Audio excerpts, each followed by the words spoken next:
You got a mic? I'm on you. Okay, Hotep family, my name is Brother Ray Ray. Zoom audience, can you please mute yourself? Everybody in the Zoom, can you mute yourself? We're getting ready to start. Hotep family, my name is Brother Ray Ray. I'd like to welcome you all to the Brooklyn William Mackey Jr.'s History Club Black History Month presentation. We meet here twice every other Wednesday at 103 Quincy Street in honor of Amos Wilson, William Mackey Jr., Gil Noble, Minister Khalid, Louis Ray Rivera, Dr. Ben, Dr. Clark, Ivan Van Sertima, and all the historians, Professor George Simmons, all the historians who gave up fame and fortune, good jobs, chicken dinners, a good life, college jobs with a lot of money. They gave it up. They sacrificed because they wanted to bring truth to the people. They didn't have to do it. Burning the midnight oil. See, we got computers now. Before they had no computers.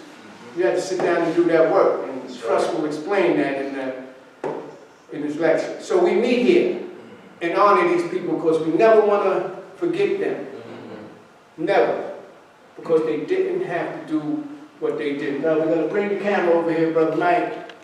We're going over here to the Amos collection.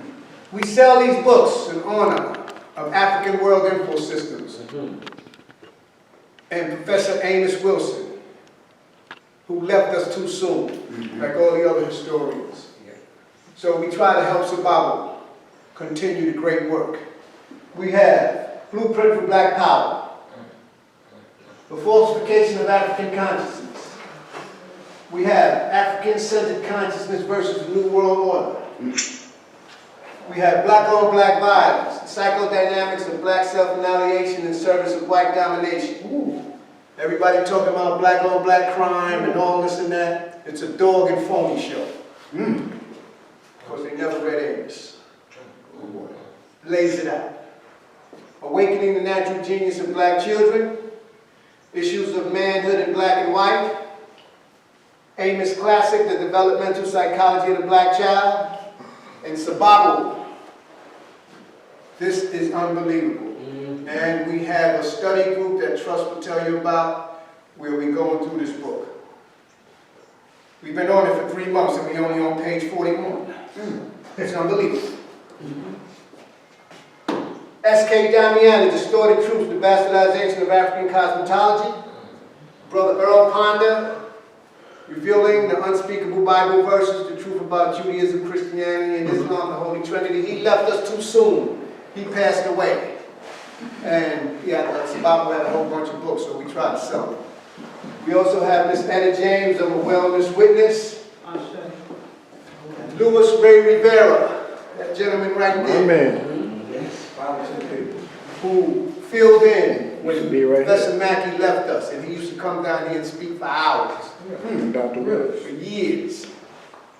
And he kept the group going. We have his book, Jazz in Jail. Louis Ray Rivera, and then we have Confronting the Color Crisis in the African Diaspora of Empress, Jamaica. So we have these books. Also have the real Anthony Fauci. Oh, you're talking about Dirty Dog. Oh my God, it's ridiculous. Truth About COVID-19. Wow. Dr. Joseph McCullough. And this classic, this brother's Dr. Scott Whitaker. He's out of Atlanta. The name of the book is Medicine. And the last 3 letters is S-I-N.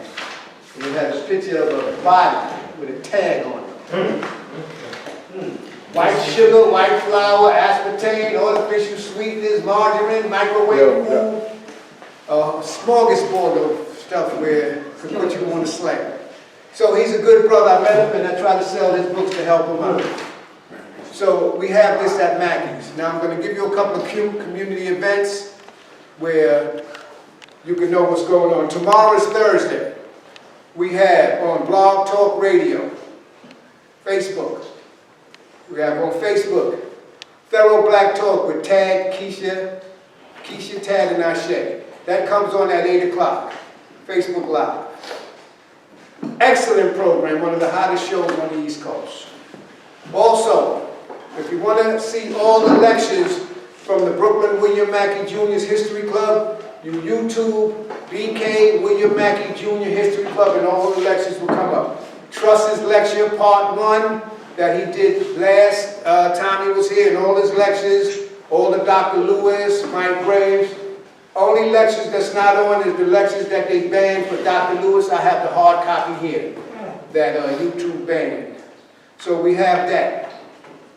Now, Community Cop with Mike Graves, Noel Leader, and Julian Harper. His program comes on every Tuesday at 5 o'clock, Manhattan Neighborhood Network. One of the hottest shows on the East Coast. Also, we have a study group, African Echoes, that comes on Friday with Brother Truss and Newark. He'll tell you more about that. Darren Muhammad out of Baltimore, State of the City, Tuned In Radio. That comes on Saturdays at 12 o'clock. Also, we have Brother Anthony Muhammad. He's on Zoom. He has a program come on 10 o'clock with the Irritated Genie out of Birmingham, WP. It's out of Birmingham, but he has a program come on, and the Irritated Genie comes on at 10 o'clock on Monday. So that's an excellent program. 10 a.m. to 10 a.m. That's an excellent program. Also, we have a Saturday study group, The Destruction of Black Civilization, with our keynote speaker, Brother Truss. He will tell you more about that. So without further ado, I want to welcome the new people that came. Welcome to the Brooklyn William Mackey Jr.'s History Club, where we try to just keep history going and information, because that's what it's about, information. So, if you didn't come last week, you missed a good one, but I'm glad you're here this week. So you could do part 2 of our Black History Month. So without further ado, the topic is slavery and the Curse of Ham, part 2. Everybody, give a big hand. If you want to help out in the Zoom, the new people come on, my Cash App is in the Zoom. You can help out any way you want to the Brooklyn William Mackey Jr.'s History Club. But without further ado, I want the audience to give a great big hand to our keynote speaker, African Echoes founder, Brother Truss Graham, and his topic is slavery and how All right. Thanks, man. It's always good to be back in Brooklyn. All right. Brooklyn is my second home for around 20 years. A lot of you know me from a variety of different places. Flatbush Avenue in East New York, Head Start Books, or, I used to do study groups from East New York. From Flatbush at Head Start Books. Actually, was one of my 4th or 5th study groups that year. And maybe Professor Simmons, George Simmons, who's my mentor and, guiding light in regard to history. He was the right-hand man to Dr. Yosef Ben Yekinen, proofreader for all of his books. And most of all, he was that individual who was what we used to call him, Brother William X used to call him the Kenny Ham, which was the teacher's teacher. He taught teachers how to teach. And my skills in regard to, research and study I acquired through him. And all of the individuals whose feet I sat at during those particular times, like the Dr. Benz and Dr. Clarks and Ivan Van Serters and Renuka Rashidis and, Jeannie Baines and Shashi McIntyres and just so many beautiful people that laid the foundation for us to be here this evening to talk about African History and Culture Month. I said African History and Culture Month. This is not Black History Month. It's African History and Culture Month. Why does Trust call it African in History and Culture Month? Because our experience ain't just about the past. You get it? It's not just about Black history back then. Right. It's about now and also tomorrow. Right. So when we say African history and culture, culture is what we are involved in right now. And right now we are also planning our future. Right. So I would like y'all to join in when y'all get a chance to spread the word that we don't do Black history no more. We do Black history or African history and culture. And I prefer African history and culture versus Black history and culture. And Dr. Clark used to always say, Black only tell you what you look like. It don't tell you where you're from. He said, so all people are connected to a landmass. And ours happen to be one of the most important land masses on the face of the planet Earth. You see? Because when we celebrate African history, we celebrate the humanity of man. Because there would be no man, there would be no humanity without Africans. It just would not happen. And it's not something that just came up over, something recently. This is part of the experience. So I just wanted to start by saying those things and giving, props to all of those individuals that paved the way for me to be here and make it happen. So as I begin to get started formally, I would like somebody in the audience, based on, tradition in African culture, it's always important for me to get permission to speak because as young folks, sometimes we can get things wrong. We might need, elders amongst us, to put us back in the right place. You know what I'm saying? So it's important that in order for me to speak, I have to ask permission. And that's from the oldest person in the room. Do I have permission to speak? Yeah. You may speak.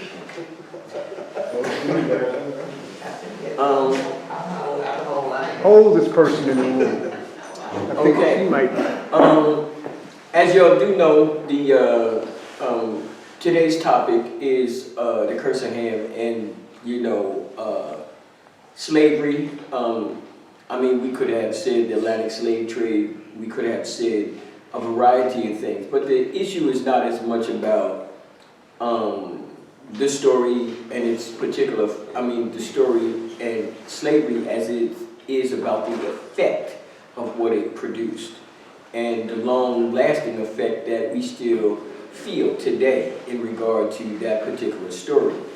And second is to look at this in a total kind of way, not just look at it as some subject pertaining to some events that happened in history, but look at it in regard to the lessons that we need to learn from this experience. I'm going to touch on quite a few different things that probably you might not have been aware of or heard of before. Also, I'm going to talk quite a bit about religion. So I want to say up front, this is not an attack against anybody's personal persuasion of whatever their religious convictions are in any particular denomination.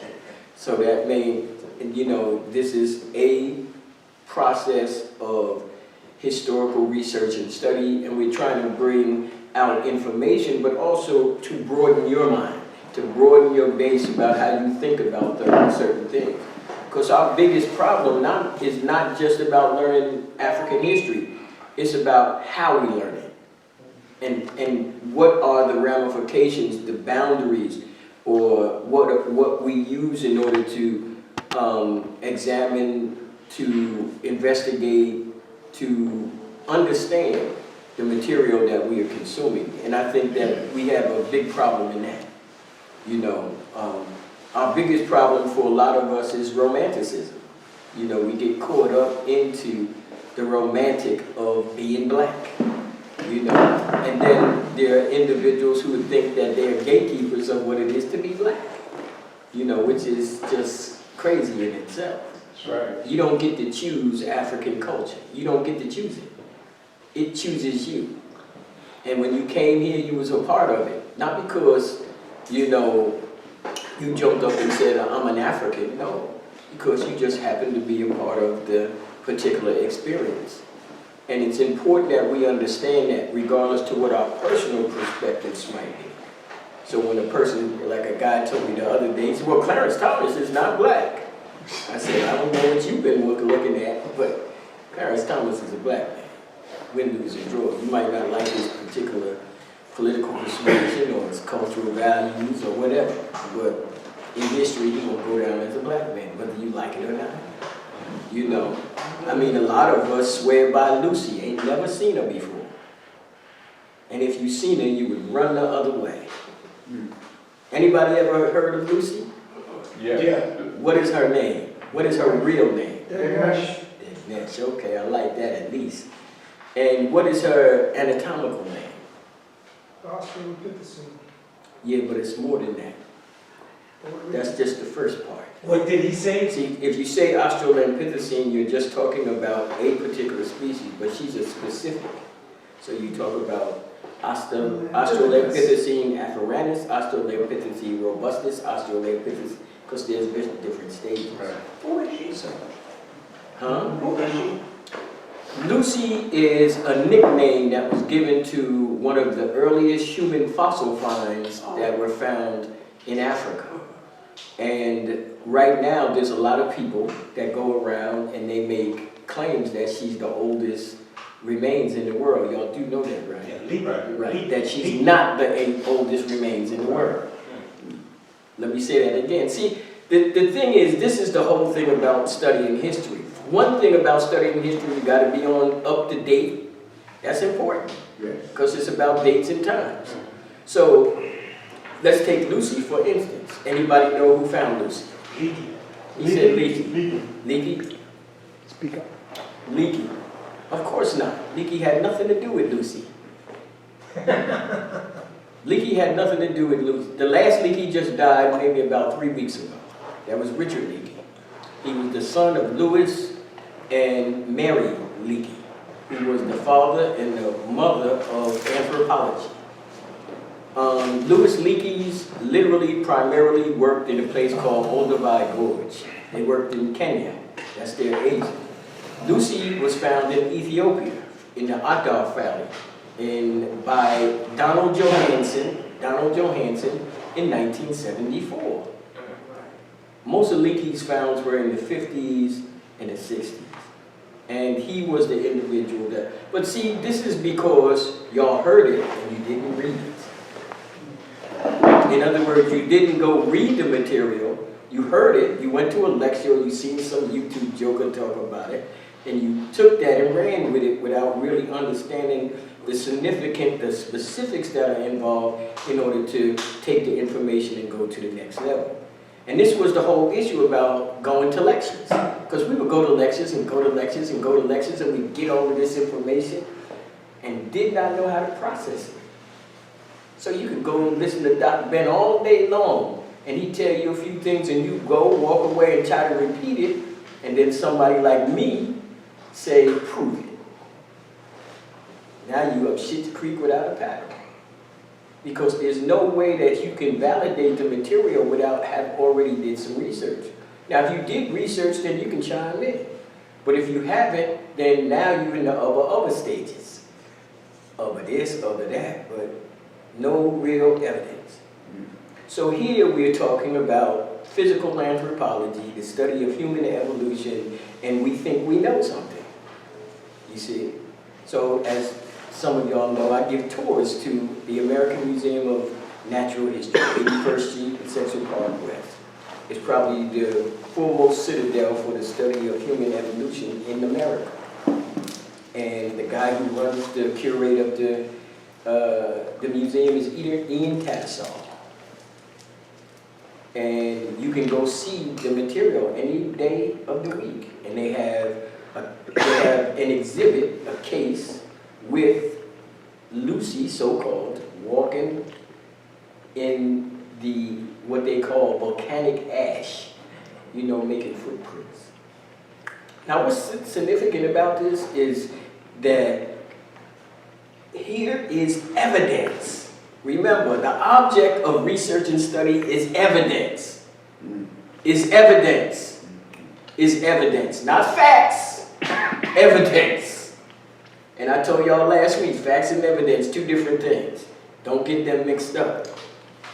But the significance is being able to present information that is shored up, reinforced, fortified with evidence.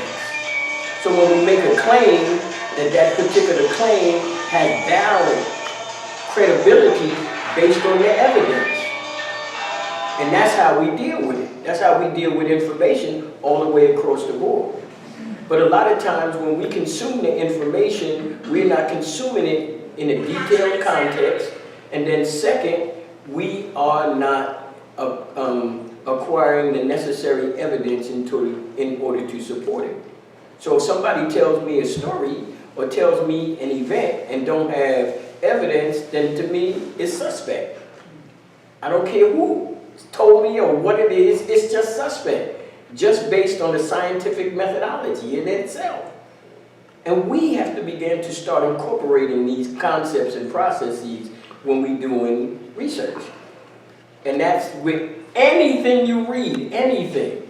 If you read something and you're not asking yourself questions as you read, then you're not getting it. I don't care, you're just not. Because you're not spending enough time to really understand the intricacies of what the idea of the author is trying to convey to you. Remember, in a book there's an author, and the author is trying to convey some ideas. And in the contents, he sets and arranges the ideas in a particular order in order for you to get the message. And then what he does is he gives you either an introduction or a preface to give you an outline, a summary on how he's going to approach what he just outlined to you.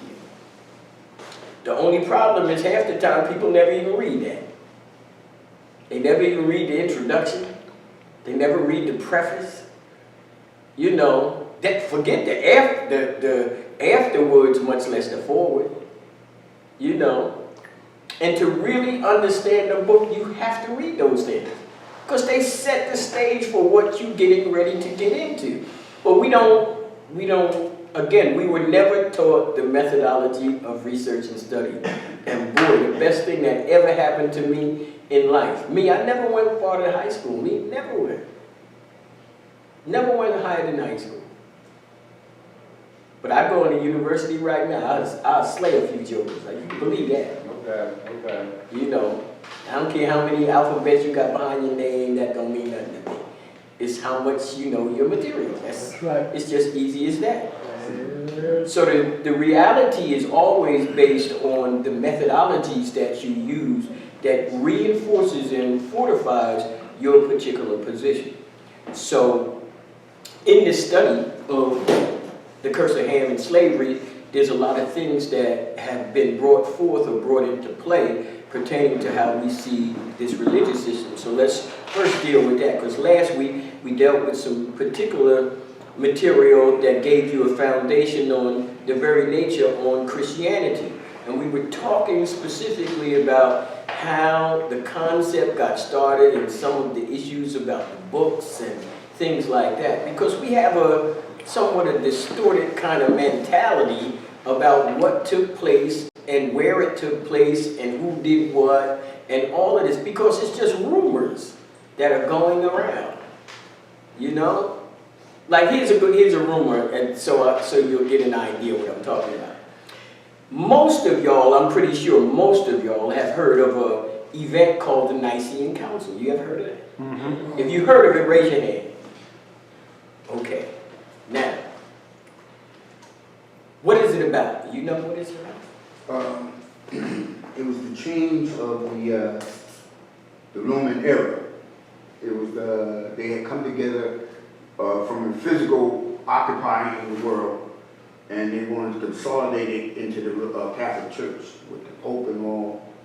And so they brought a bunch of scholars together to bring it into where it was transferred from the Romans into the Catholic Church and the Pope. Okay. Anybody else? Anybody? I just want to add, actually pretty much rewriting Christianity, the Bible. Mm-hmm. All right, and get them together and just decide on how the book will be laid out. Okay. Anybody else?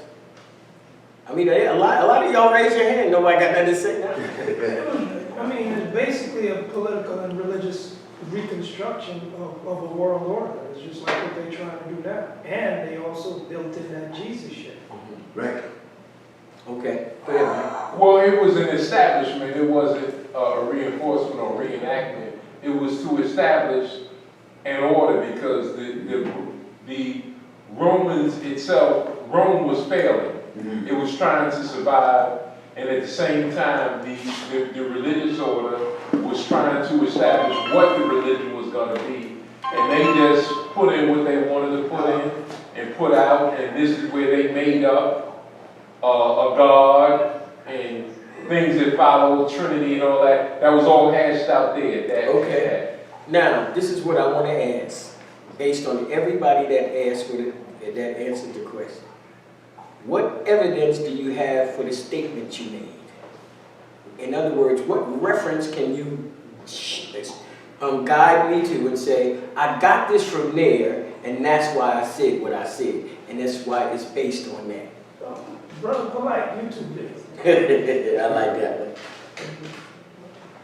And the reason I'm saying that because based on all of the answers, nobody really read the material ever. Because the Nicene Council was only for two things. It came together, it's called an ecumenical council. Ecumenical meaning it's a religious meeting. And it was called for only two reasons, two. One is to validate who Christ was. The nature of Christ, whether he was human or whether he was divine. Whether he was a God or whether he was human flesh. Well, that's what I said when I said they was going to establish who was God.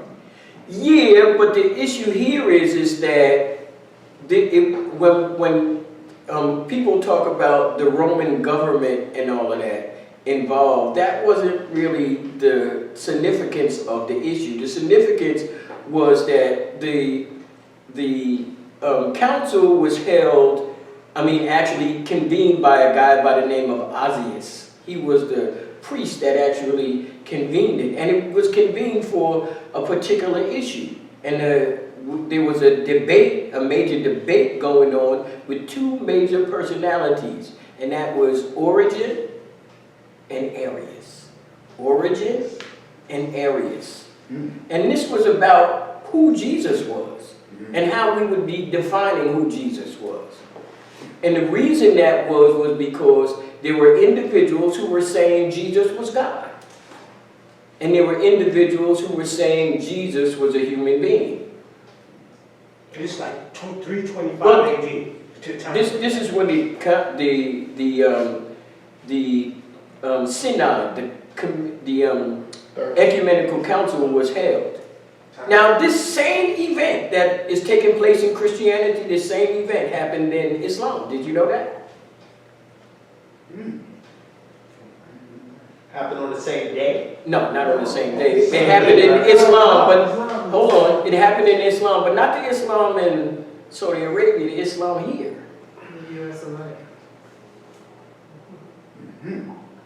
And it was Elijah Muhammad who was the individual who split. That's right. And why did he split? Because in the beginning, there was a group of individuals in the Nation of Islam that thought Farag was God. And then there was a group that said, no, he's just a prophet. That's deep. That's a fact. Like the Ahmadiyya, Huh? it was what was it? Well, they make the statement that Master Farag Muhammad was of Ahmadiyya persuasion of Islam based on the literary material he used, but there's no evidence to it. You know, they just say that he used Maulana Muhammad Ali Quran, which is most of what they used in Pakistan. You know, that was the play. They call it the citadel of that area of Islam is Lahore, Pakistan. Most of the books you get, that's the citadel. That's where they do most of the research. But this story about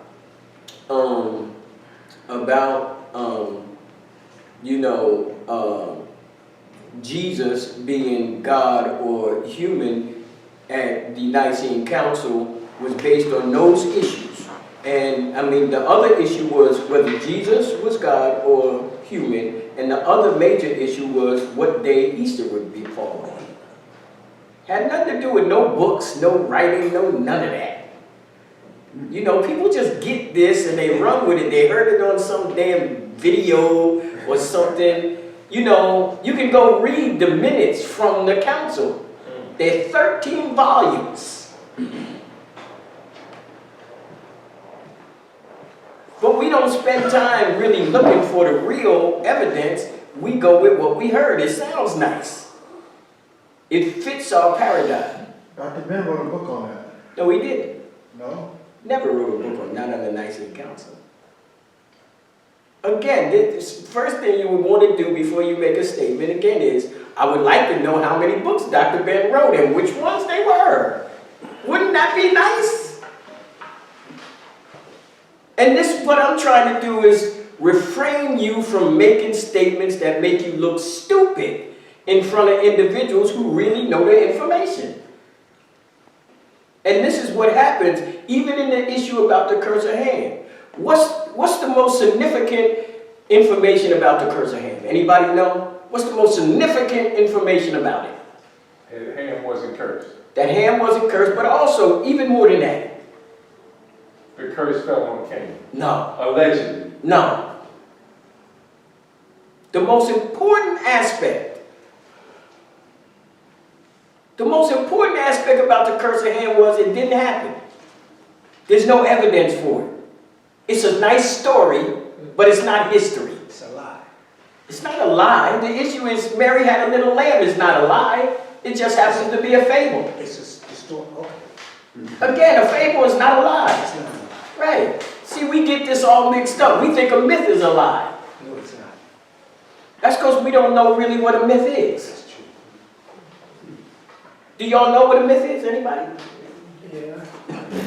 This is really deep. And the reason I'm saying this is because even though the lecture is about the curse of Ham, it's also about research and study. But I wanna share something with you in regard to that statement.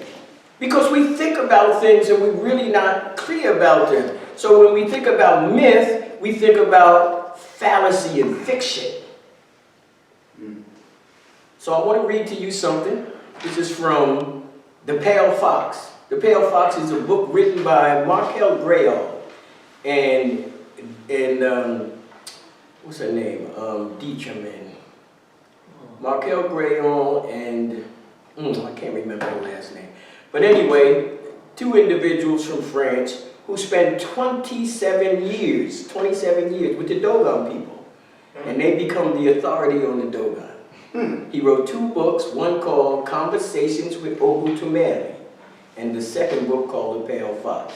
It is used as the citadel for the study of ancient Dogon spirituality and religion.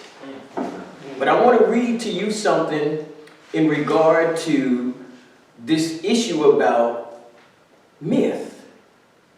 Now this is in relationship to how Africans see myth versus how we perceive what we think myth is.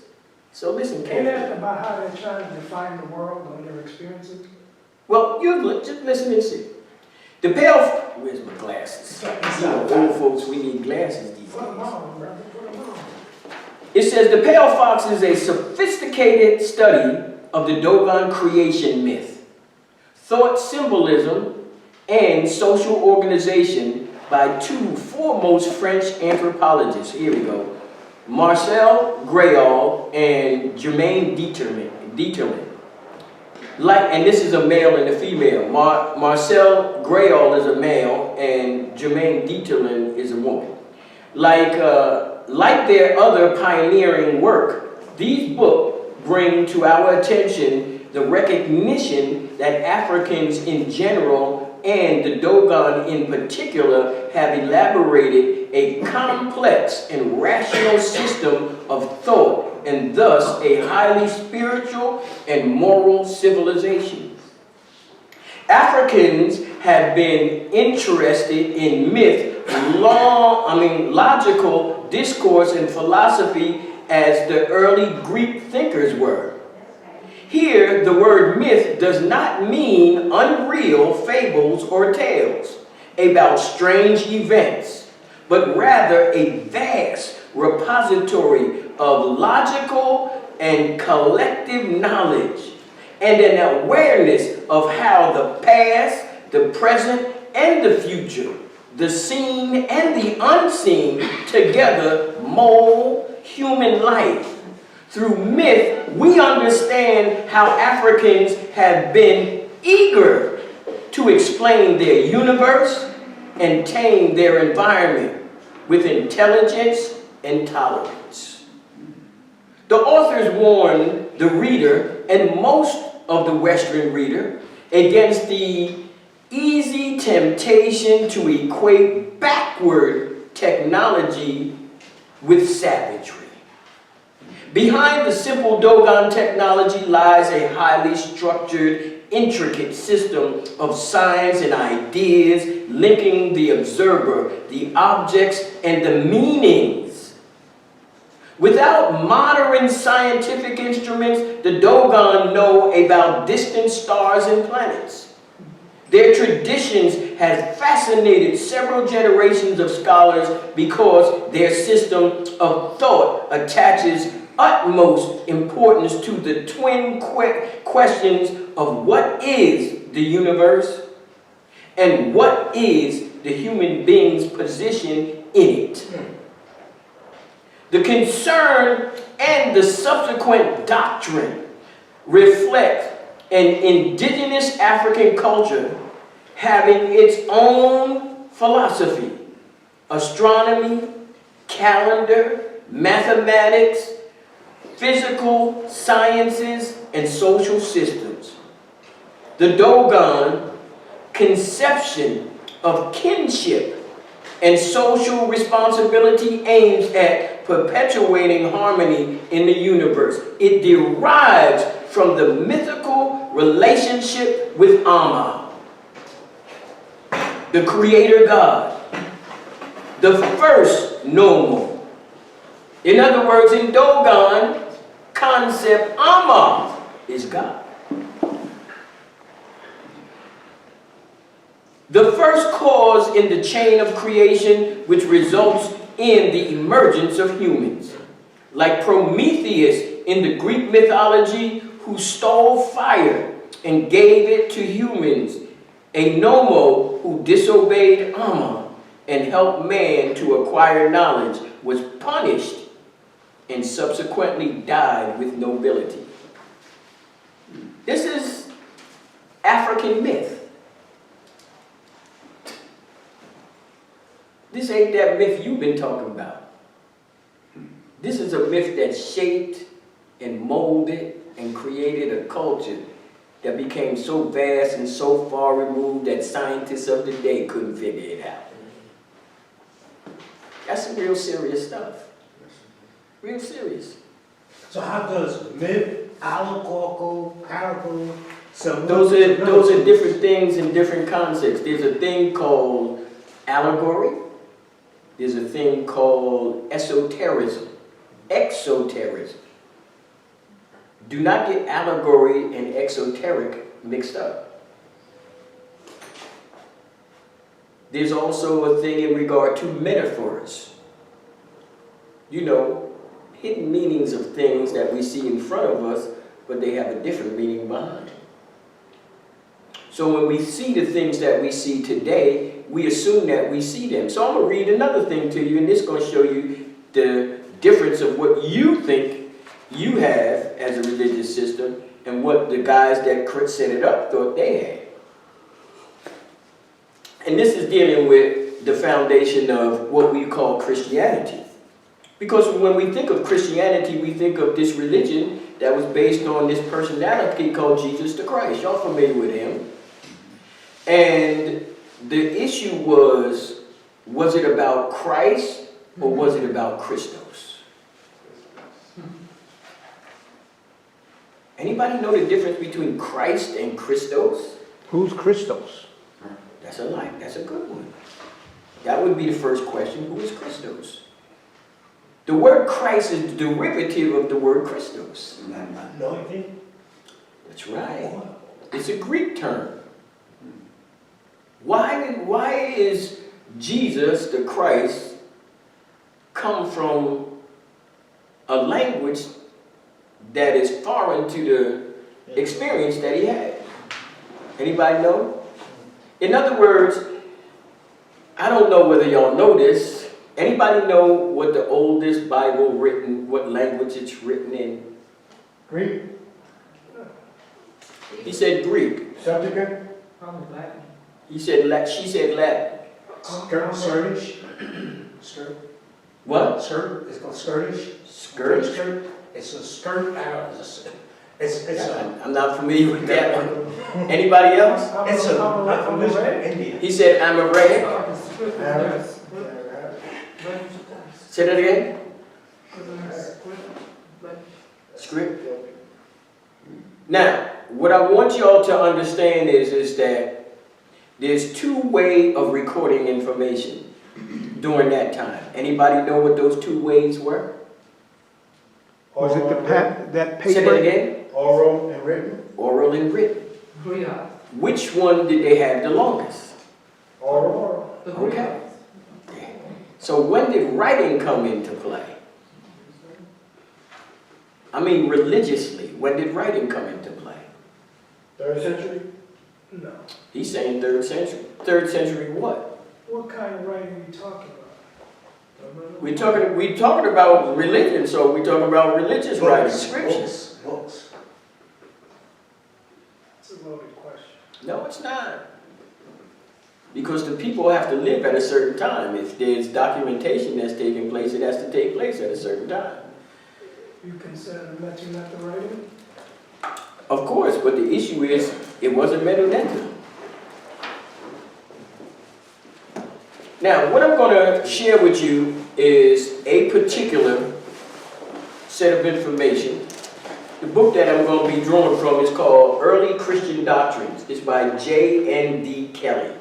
J.N.D. Kelly. Now, if you're doing any research on Christianity in any particular area, that means in regard to its foundation and its development, this is going to be a source book. I don't care what research you do, where it goes, this is going to be in that, that bibliography in regard to the early doctoral material pertaining to Christianity.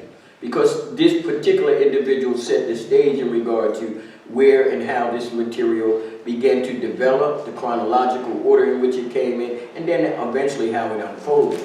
But one of the things about Mr. Kelly was he's able to look at the material based on the evidence and not look at it from a Christian point of view. He's not a Christian. So he's looking at it as an academic experience as much as looking at it based on what the evidence provides for him. Again, what the evidence provides.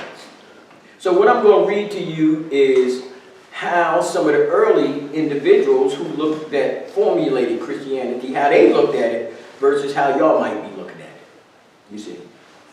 Because like I said before, a lot of times we get misconstrued because 99% of what we know about it, we heard from the pastor. We never really studied it. We never really researched it. So if I ask everybody, has they ever heard the curse of Ham, how many people would raise their hand? Yes. You heard the curse of Ham? You heard the curse of Ham? You heard the curse of Ham? You heard the curse of Ham? You never heard of the curse of Ham? No, okay. You ever heard the curse of Ham? You ever heard the curse of Ham? Curse of Ham? You heard the curse of Ham. Now, I asked you, what did I just ask you? No. Right. You notice what's significant about the statement? I asked you, have you what? Heard. Heard. Right. Now, if I said to you, have you ever read the curse of Ham? Have you ever read the curse of Ham? No. Have you ever read the curse of Ham? No. Have you read the curse of Ham? You ever read the curse of Ham? You read the curse of Ham? No. You ever read the curse of Ham? Never read the curse of Ham. Guess what? Ham wasn't cursed. That's right. But this is again shows you the significance of what we really know about information, because we get it 99% of the time by hearsay. We don't get it by research and study. And even when we hear it, we don't go follow up and check it out. The object of going to a lecture is to get information to go check out. That's what it's for. Because the object isn't that the guy who's standing there in 2 hours can give you all of what he wrote, or his experiences in the research.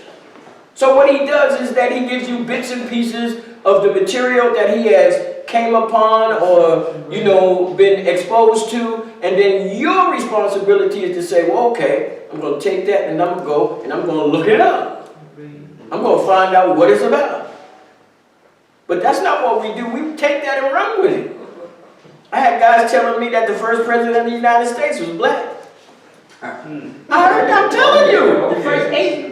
Oh, yeah. The first 8. That's even deeper. The first 8. I think I have a pamphlet about that. Federation. Sounds like a book. Sound like more. Yeah, ain't no book on it. Federation. No, it ain't.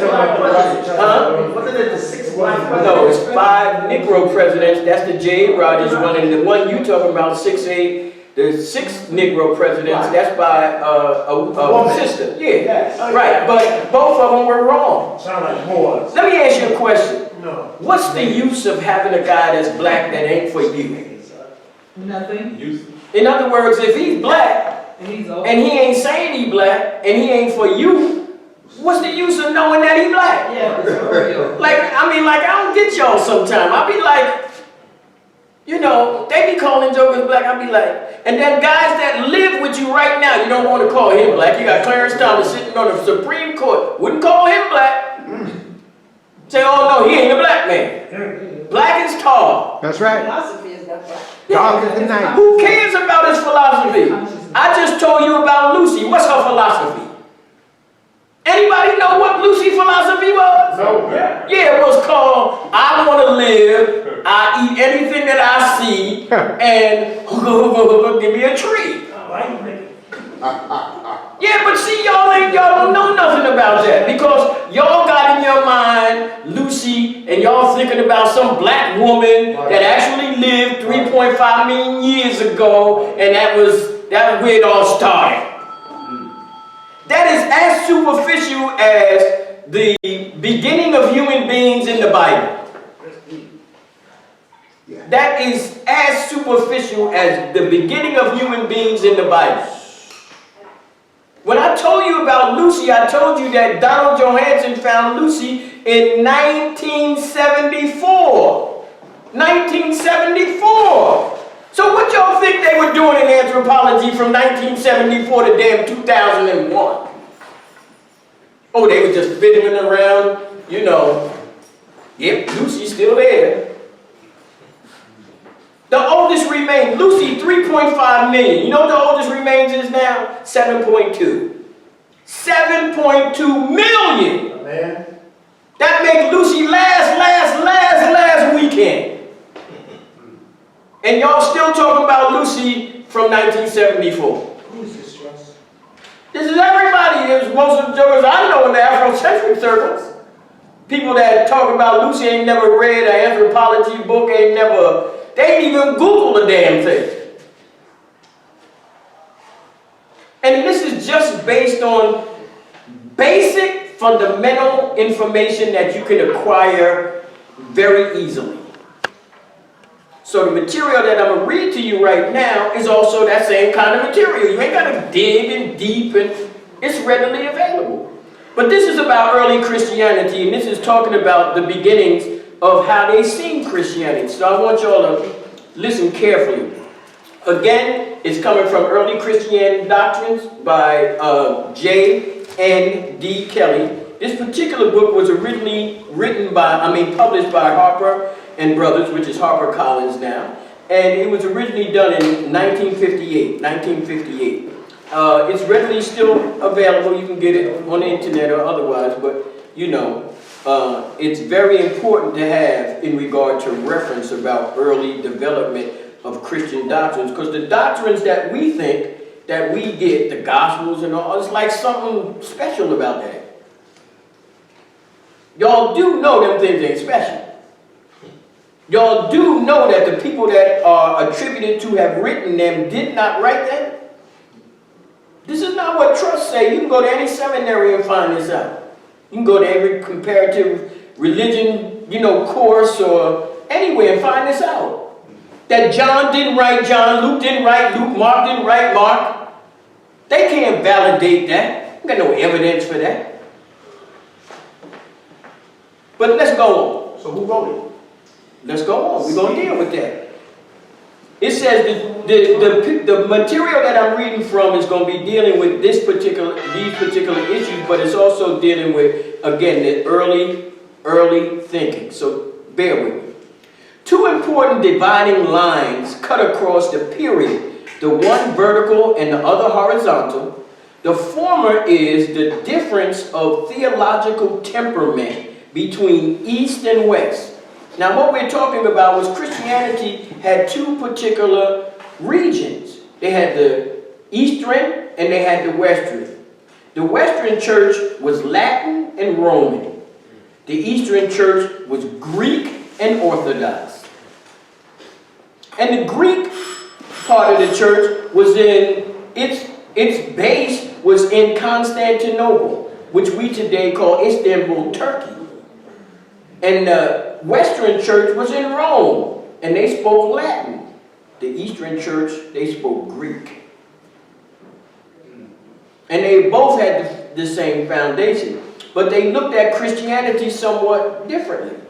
But listen, as we go on, it says the former is the difference of theological temperament between the East and West. For historical reasons, Rome and the churches immediately associated with her, Gaul, Spain, and North Africa. Let me say that again. Rome and the churches immediately associated with her was Gaul. Where's Gaul? No. Gaul. Y'all got to start looking at terms that are ancient terms used for modern terms. The word Gaul is an ancient word for France. Is it G-A-L-L? G-A-U-L. Charles de Gaulle. Charles de Gaulle. There you go. In other words, what's Charles de Gaulle? What is his name? What is his name? His name is Charles the Frenchman. D means the. Right. The Frenchman. Count the vowels. Or Charles de Gaulle. You get it? Because they went from Gauls to what? French. No, not French. French come from another word. But you see, they went from Gauls to Franks. And then from Franks, they went to French. Again, you got to read that. Dr. Mackey, he was a master at reading European history. But for historical reasons, Rome and the churches immediately associated with her, Gaul, Spain, and North Africa. So in other words, the areas of control in regard to their early development was France, Spain, and North Africa. Now this ain't Trust telling you this. This is some white boy who wrote this is telling you what role Africa is playing in this. Now I'm pretty sure all y'all grew up in church and they never know that they ever talked about Africa whatsoever in regard to the development or the official formulation of the church. And they're saying that these areas played a significant role in the foundation. It says developed in relative independence of the Eastern churches, and this is reflected in their creeds, liturgies, and doctrinal attitude. While Greek theologians are usually intellectually adventurous and inclined to speculation, their Latin counterparts, with their exception of those subjects to Eastern influence, seem by contrast cautious and pedestrian, confining themselves to expounding the traditional rule of faith. In other words, what they were saying is that in Rome they go by the letter of the law. Where that in Greece, in Constantinople, they have a tendency to be a little bit more flair. And as we go on, listen, It says that as an extreme example of this difference, we need only to juxtapose the conceptions of theology held by A. Irenaeus and Tertullian, and B. by Clement and Origen. Now these are 4 individuals that come from the early church. I said 4 names: Irenaeus, Tertullian, Clement, and Origen. Did you know all of them were black guys? Let me take it back. They were all Africans. This is in Europe. No, yeah, well, they were in Europe now, but that's not where they're from. Tertullian is from Tagaste Numidia. He's from North Africa, where and went to school in Carthage. You know, Tertullian is so important, a great man in the Catholic Church, that y'all wouldn't even know Latin if it wasn't for him, because he made Latin the official language of the Catholic Church. Tertullian did it. He's an African. Could you spell that? Tertullian. Tertullian. He was a bad joker, lawyer, philosopher. I mean, in the church, when we talk about early Christian individuals, I mean, I would say at least 2/3 of them were black guys from Africa. You know, we really just don't understand. But listen, it says that, and remember I told you about Origen? Remember I told you about Origen and Arius, the fight over who made Jesus, you know, the Son of God? But it says, the juxtapose the conception of the theology held by A. Irenaeus and Tertullian, and B. by Clement and Origen. And what they're saying is that these 2 groups, Irenaeus and Tertullian, they had one version of Christianity, and then Clement and Origen, they had another version of Christianity. And each of them knew their different versions of Christianity and who they were trying to target. That means who they were trying to reach. But listen, it says that the latter half of the first half of the 3rd century, let me say that, the latter half of the 2nd and the first half of the 3rd centuries, deeply suspicious of, even hostile to philosophy, the former limited the function of theology to expounding the doctrines set out in Holy Scripture. In other words, Clement and Origen's position was, when we adhere to Christianity, we only going by whatever the Scripture's saying to the letter of the law. We ain't deviating a little bit or a lot, not even whatsoever. If it ain't by what it say, then we ain't going down that road. And then it says that they applauded the simple believers who were content with the rule of faith. In other words, they were saying that all of the people who were the converts to Christianity, the regular individuals, they were called the little Christians. They were called what they would call the believers. That's what they called them. But listen to this. It says the latter, on the other hand, meaning the other ones, Irenaeus and Tertullian, listen to what and how they believe. It says that, on the other hand, went so far as to distinguish 2 types of Christianity, with 2 grades of Christians corresponding to them. In other words, he's saying that it ain't one kind of Christian, it's 2 kinds of Christians. And he's saying that the first and lower type was based on faith. Let me say this again.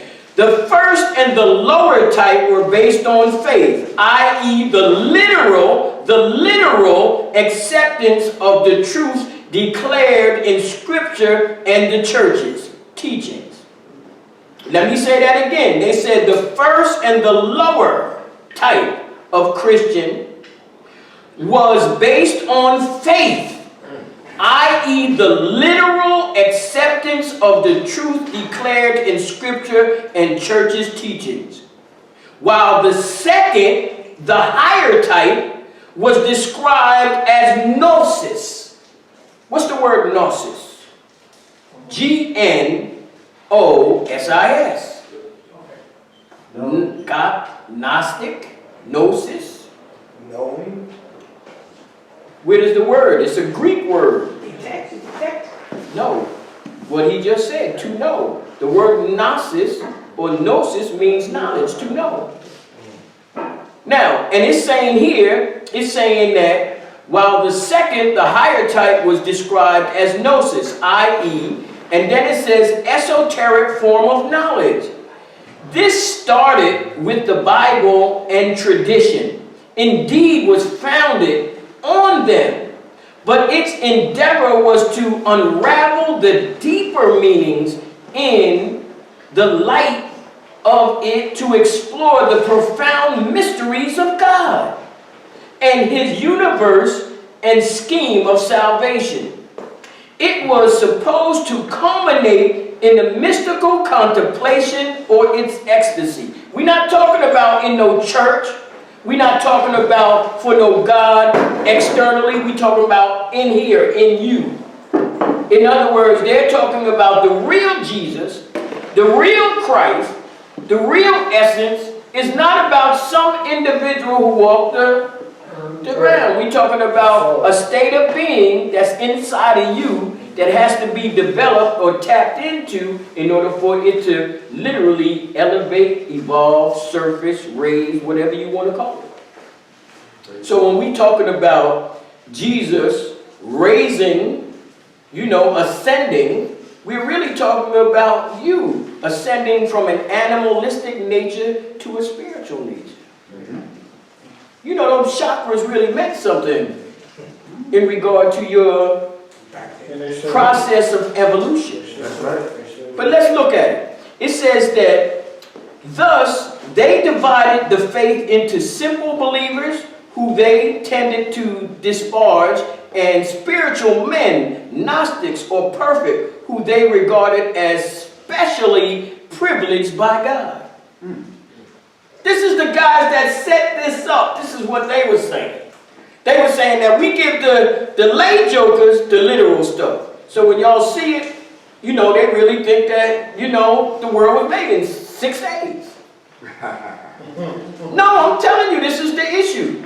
And they did that for a reason, because they knew that in regard to get the necessary converts that they wanted, that they needed individuals to be caught into something that they know that was enticing enough and appealing enough and appetizing enough that you could sink your teeth into. Because the average individual, they can't take a metaphorical concept into, how can I say, a level of ecstasy unless they got their hands on something. You have to have some sense of what that is about. So, let trust go a little bit deeper. So they gave them the external. Well, yeah, they're looking at a little bit of external, but the issue is how they are looking at it. So what I'm going to read to you, some of this I read some of it last week, but I want to read to you this, so this will back and reinforce this. So that way you'll understand the significance of what we are talking about from a religious perspective in regard to this whole story about the curse of Ham. Because remember, the curse of Ham is a story that creates a very negative version about black people. And it wasn't by chance that it happened. It was orchestrated, and a lot of people were involved in shaping and molding this particular kind of thinking. And those individuals were also involved in the church. That means that these individuals that shape and define what the church is in regard to ethics, morals, and values, they were the culprits. No bullshit. This is how it unfolded. But the problem is we don't read the history. So what we assumed is that what they were telling us was quote-unquote truth. So don't you believe that the majority of Christians in the world really, really, really believe that God lives in heaven? They really believe that. That's the gospel. Yeah. How many people think God lives in heaven? See, I like that. She says she do. I'm going to ask you one question. Just one. All right. Make it easy. Real easy. You ever read the Bible, you? No. Okay. But in the Bible, and this is not hard, and anytime you get one, it's not hard. Just go to the first chapter. in Genesis, the first paragraph in Genesis, the first line in Genesis, and anybody know what the first line in Genesis said? God No, created the heavens and the earth. That's what it said. Now, tell this young lady what that first line says. In the beginning, God created the heavens and the earth. He created That in the beginning, God God created heaven and earth. Right. Now, if he created heaven, where was he living at? That's none of your business, bro. Somebody said he was renting a condo down on 54th Street. Somebody said it was a comedian. See, the reason I'm saying this is because in faith, as John Kelly talked about, was that when you don't question it, you accept it versus face value, and it's never an issue. But if you ever question some of the things, then rationale. See, what was never to take place when, you know, was a part of your faith, and that's rationality. You wasn't supposed to think. Thinking was never a part of religion. Because if you ever thought, then the whole thing would be down the drain. Cut in the face. So listen to this concept, and this is about Jesus. Listen to this concept of Jesus, and then I want y'all to think about the Jesus that you know. Again, this book that I'm reading from is called Who is This King of Glory? And this is written by Alvin Boyd Kuhn. It was originally done in the early 20s, like, well, not 20, I say 1924, something like that. This particular text here was done by Lucina Books, a brother out in Chicago by way of North Carolina, by way of Brooklyn. But be it as it may, again, I'm talking about a particular form of Christianity and a particular form of Jesus the Christ. So listen. The entire Christian Bible, creation, legend, descent into the Exodus from Egypt, Ark and flood allegory, Israelite history, Hebrew prophecy and poetry, gospels, epistles and revelation, imaginary, all are now proven to have been the transmission of ancient Egyptian scrolls and papyri into the hands of later generations which knew neither their true origin nor their fathomless meaning.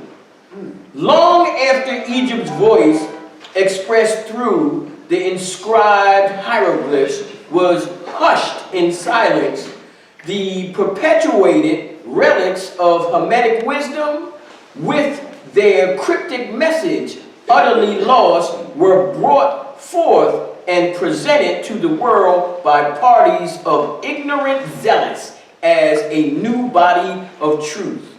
In other words, they got this from Egypt, they set it up, and what they did was, they did it in such a way to give you the impression as if though they did it themselves. But let's read on and see what it says. It says, from the scrolls of papyri 5,000 to 10,000 years old, there comes stalking forth to view the whole story of the Egyptian Jesus raising from the dead, an Egyptian Lazarus at the Egyptian Bethany, with two Egyptian Marys present, the non-historical prototype of the incident related. In other words, they were saying,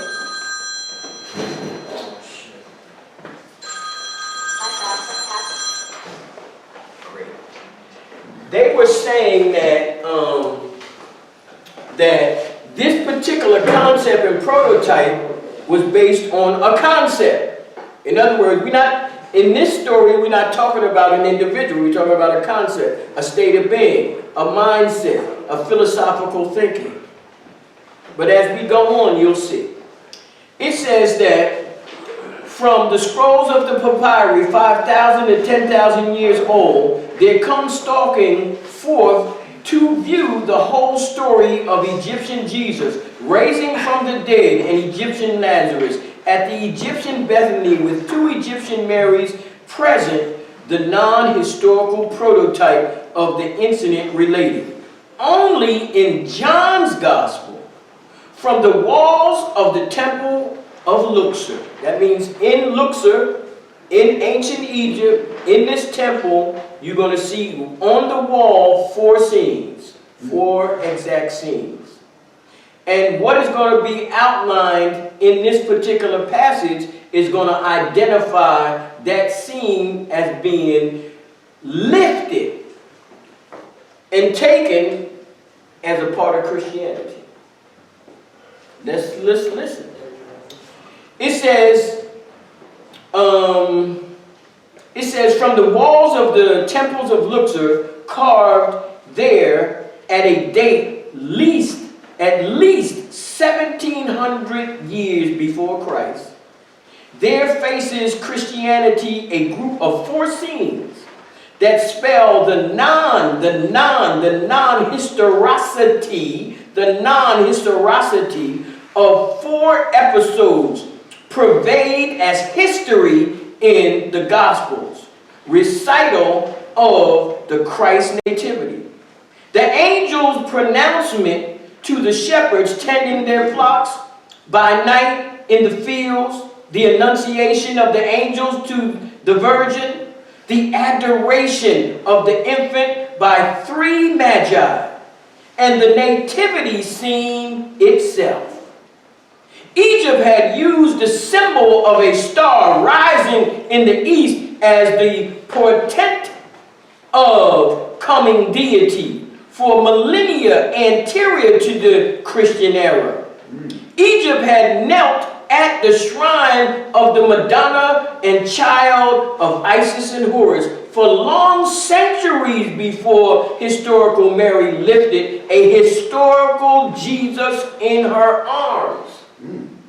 Egypt had from remote times adored a Christ who had raised the dead and healed the lame, halted the blind, and paralytic leprous, and all afflicted, who had restored speech to the dumb, exorcised demons from the possessed, dispersed his enemies with a word or a look, wrestled with his Satan adversary, overcome all temptation, and performed the works of his heavenly Father to the victorious end.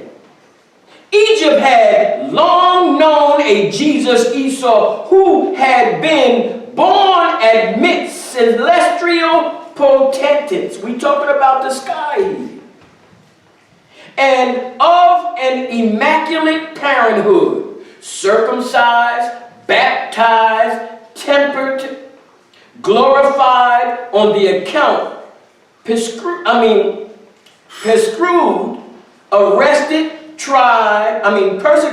arrested, tried, condemned, crucified, buried, resurrected, and elevated to heaven. Egypt had listened to the Sermon on the Mount and the sayings of Esau for ages. Egypt had known a Jesus who had long antedated the Gospels and the Messiah, and who had presents to the student some of 180 times of identity, similarity, and correspondence in word, deed, and function with his later copy, the one you call Christian. But listen to this. But Egypt's Christ, let me say that again. But Egypt's Christ was not a living person.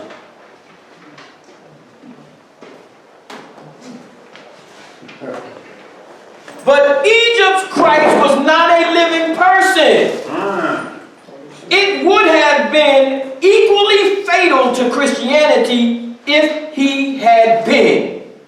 But the fact of his non-historicity rises now out of the past that Christianity thought it had sealed in oblivion forever. In other words, they thought that the real Christianity that was based on you and not him, that they buried that and gave you the literal one.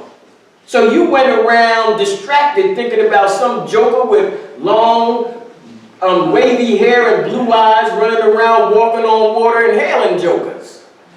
And y'all ran with that. And what Alan Boyd Kuhn is saying here is that y'all didn't get it. Listen. It says that it would have been, it says that the Gospel's life of Jesus turned out to be nothing but the garbled and fragmented copy of an Egyptian prototype who had never lived, but was a purely typal, dramatic figure portraying the divinity in man. In other words, he was portraying the divinity in all man. That each and every one of you have the potential to be Jesus. Each and every one of you have the potential to be Jesus. So I can walk on water? You can't? Not this fast. You can't? Here. I'm going to show you. You want me to show you how to walk on water? Throw some water on the ground. That's one way, right? But again, the issue is because we can be humorous about it, we know the reality. And the reality is, one is allegorical and metaphorical, and the other one is literal. The issue is we're reading a book that is based on some history, some folklore, some tradition, some allegory. All of these things are in the book. The problem is if you don't know and assume that the book is a history book, you're going to read all of the things the same. So if you assume, let me ask y'all a question. Y'all ever heard of the story of Jonah and the whale? Yeah. Yeah. You heard of it? Yeah. Did the guy really get swallowed up by a whale? Yes, he did. 3 days. The fish story. Doc Ben had a hell of a time, with this, because he was like, you mean y'all really actually believe that a man was inside of freaking, it is incredible. But as you read the story, But the reason that is because most of us, we have gone with the traditional lower level of Christianity, and it was faith. So anything that was told to us was accepted without question. Nobody ever questioned God. Who would question God? Let me ask y'all a question. How many people believe God is one? Oh, y'all see, everybody getting kind of like, I better not raise my hand. Hey man, you think God is one? God is one. Yeah. Think God is one? Could God be one without being many? One is It's many. not.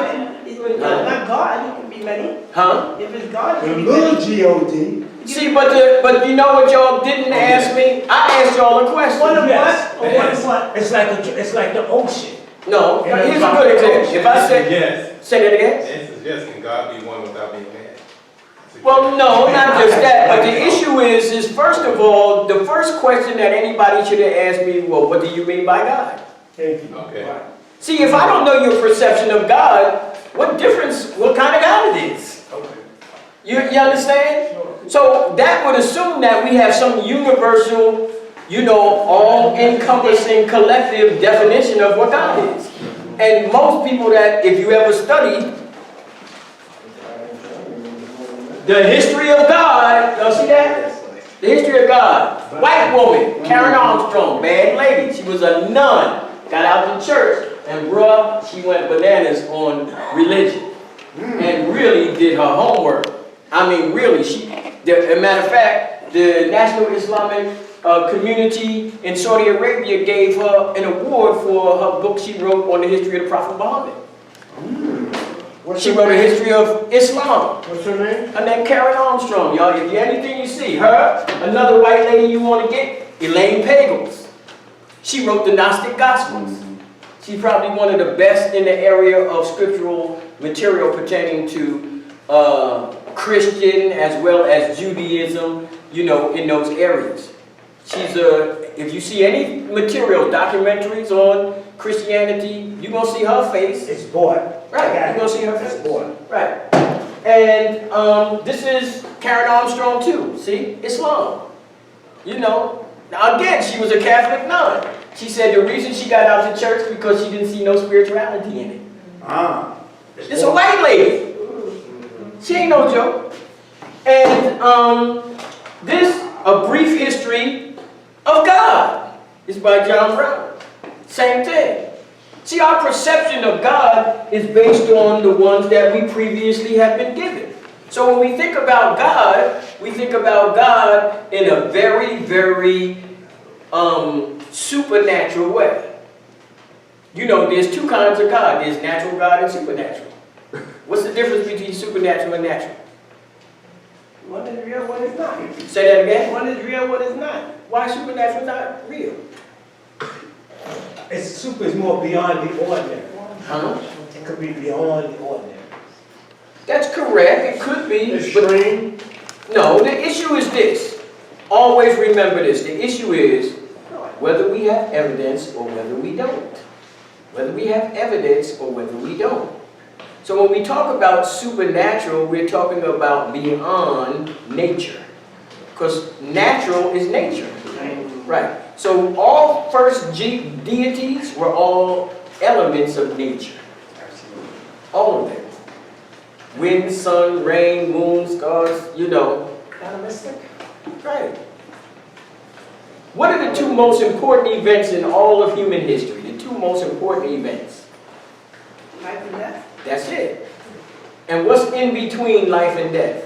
a good time. I like her. I like her. She good. We make you faster. Yes. She said a good time. I like it. You know.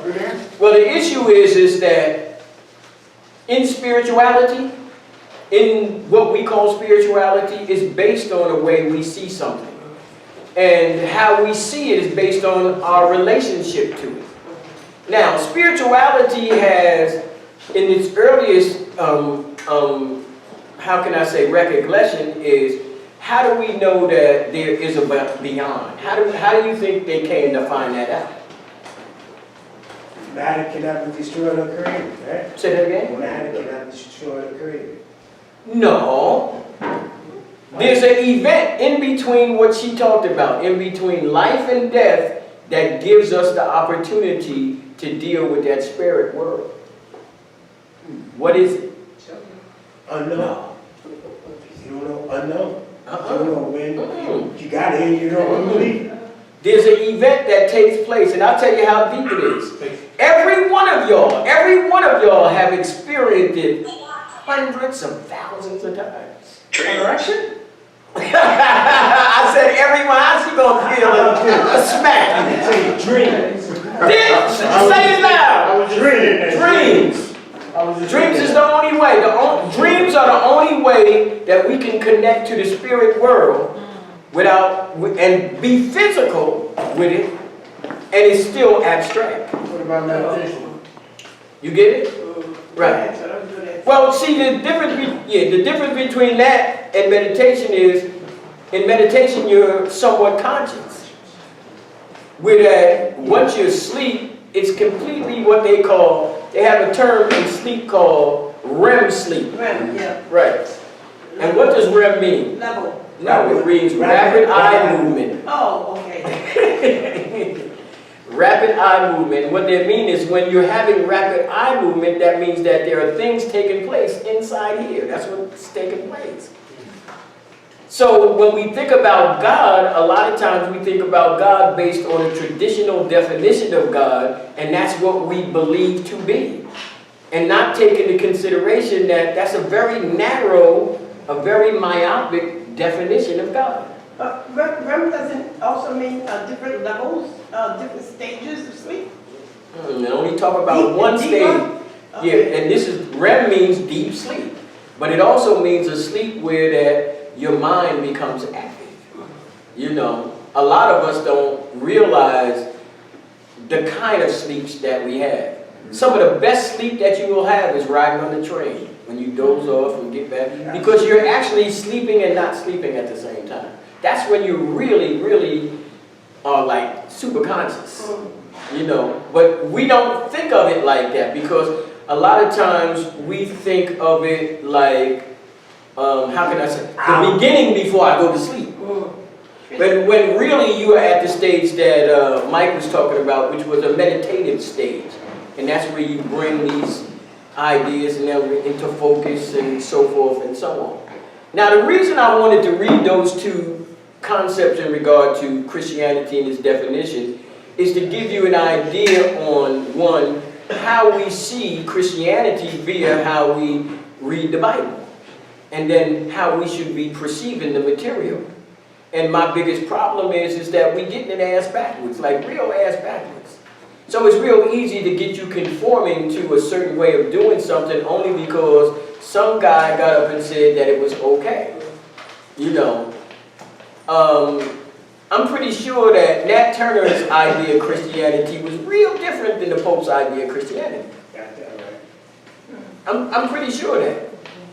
But it depends on which Pope, right? Because all of them were great men, right? Weren't they? Who knows? She said, who knows? Not necessarily. Well, last week I said that I would bring this book to give y'all some validation to a story that I told. And I'm going to retell the story, but it's about an event that took place. And the name of this book is called The What? The Pope. No, it's The What? Crime of popes. Ain't nobody can see that, man. Oh, it's called The Dark History of the Popes, Vice, Murder, and Corruption in the Vatican. It's a nice book. Fun reading.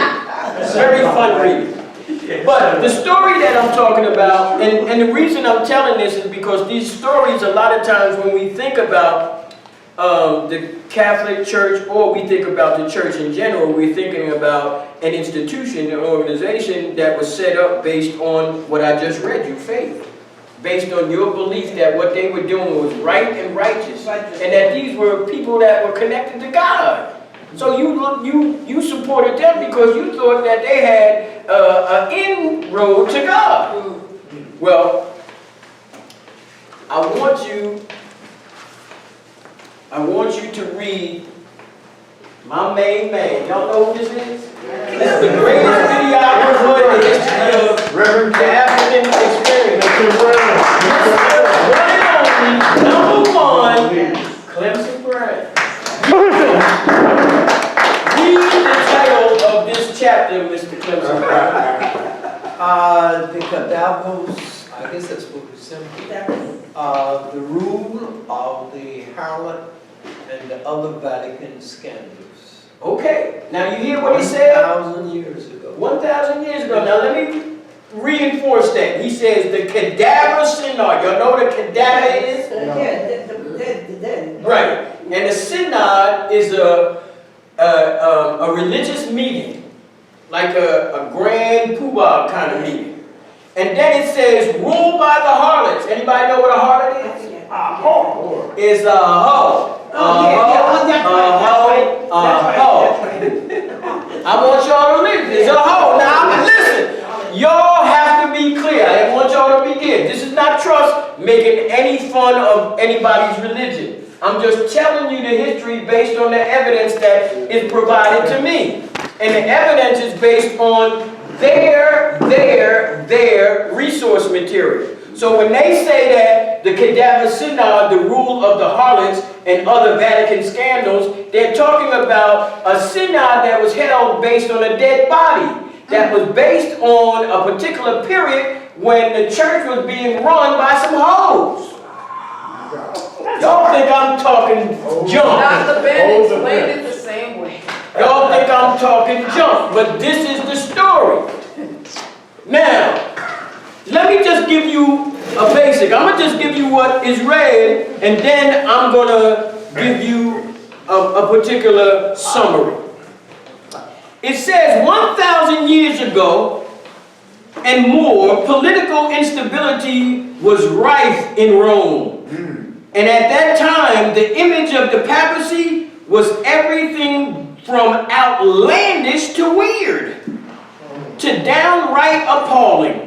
All kinds of dark deeds stuck to the name. Corruption, simony, nepotism, lavish lifestyles were only part of it and not necessarily the worst. During the so-called papal, listen to this, listen to the term they use. During the so-called papal pornocracy. Papal pornocracy. What is a pornocracy? It's not pornography. That's exactly what it is. It's a what? No, pornocracy. What's ocracy? Government. So in other words, it's a pornocracy. Governed by pornography. That's great. That's deep. There's nothing wrong with that.